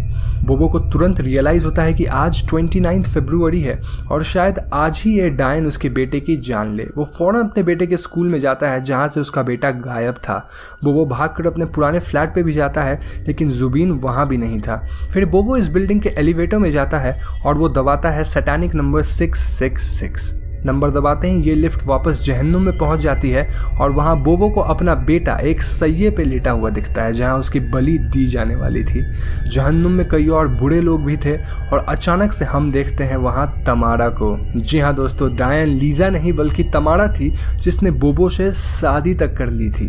वो बताती है कि बोबो एक आम इंसान नहीं है बल्कि वो एक पिशाच है और इंसानों के साथ रहकर वो इस बात को भूल गया है। कोई भी आम इंसान लिफ्ट में 666 दबाकर जहन्नुम नहीं पहुंच सकता बल्कि एक पिशाच या डायन ही ऐसा कर सकते हैं। इतना ही नहीं, इसी डायन ने लीजा दत्त को बोबो का सपना दिखाया था ताकि वो उसके पीछे यहाँ तक आ जाए और आज से दुनिया लीजा को जुबीन का कातिल मानेगी। तमारा बोबो को जुबीन की बलि देने के लिए बोलती है लेकिन बोबो ऐसा करने से मना करता है और वो अपने बेटे के लिए तमारा से लड़ने लगता है। तमारा अपनी चोटी और चिल्लाने की शक्ति का इस्तेमाल करके बोबो को बेहोश कर देती है और फिर वो कुछ इंचांटमेंट्स करने लगती है जिसके बाद वो जुबीन की बलि देती। तभी हम बोबो के छोटी बहन को उसके सपने में आते देखते हैं जो कि उसे मोटिवेट करती है और चूंकि अपना हीरो भी पिशाच था वो अपनी शक्तियों को लाल चांद और ग्रहण के वक्त याद करता है और उन शक्तियों को पा भी लेता है। इससे पहले कि तमारा जुबीन को मार पाती, बोबो अपने पिशाच वाले रूप में आकर उस पर हमला कर देता है एंड बोबो वॉज वेरी पावरफुल। बोबो वहाँ से सभी पापियों को मारता है क्योंकि वो एक अच्छा पिशाच था और वो जुबीन को लेकर वहाँ से भागता है। फिर फाइनल लड़ाई होती है डायन और पिशाच के बीच जिसमें बोबो डायन की चोटी फिर से काट देता है जिससे डायन की वापस से मौत हो जाती है। अब हम व्यूअर्स को लगता है कि बोबो जीत गया लेकिन कहानी में एक और ट्विस्ट थी। हम इस डायन को वापस जिंदा देखते हैं और वो बोबो पे हमला कर देती है। डायन बोलती है कि उसकी चुटिया वही काट सकता है जो मासूम, बेगुनाह और नेक दिल इंसान हो। अब चूंकि बोबो ने एक बार पहले ही इस डायन को मारा था, वो एक गुनहगार था और इसीलिए इस बार उसके चोटी काटने से ये डायन नहीं मरी। फिर ये डायन अपनी चोटी से बोबो का गर्दन दबोच लेती है क्योंकि पिशाच की ताकत उसके गर्दन में ही होती है। लेकिन तभी जुबीन को होश आता है और वो चाकू लेकर डायन की चोटी काटने दौड़ता है। ये डायन अपनी चीखने की शक्ति से जुबीन को रोकती है लेकिन बोबो उसकी ही चोटी से उसका मुंह बंद कर देता है। फिर बोबो चिल्लाता है, जुबीन काट दे इसकी चोटी। जुबीन फौरन ही डायन की चोटी काट देता है और ये डायन एक बार फिर से मर जाती है। मरने से पहले सेम डायलॉग, मैं वापस ज़रूर आऊँगी तुम्हारे लिए। फिर बोबो लीजा से माफ़ी मांगता है और लीजा उससे पूछती है कि वो शुरुआत में उसके प्रति इतना अग्रेसिव क्यों था। तो बोबो बोलता है कि उसे लगा कि लीजा एक चुड़ैल थी। मूवी यहीं पे ख़त्म हो जाती है।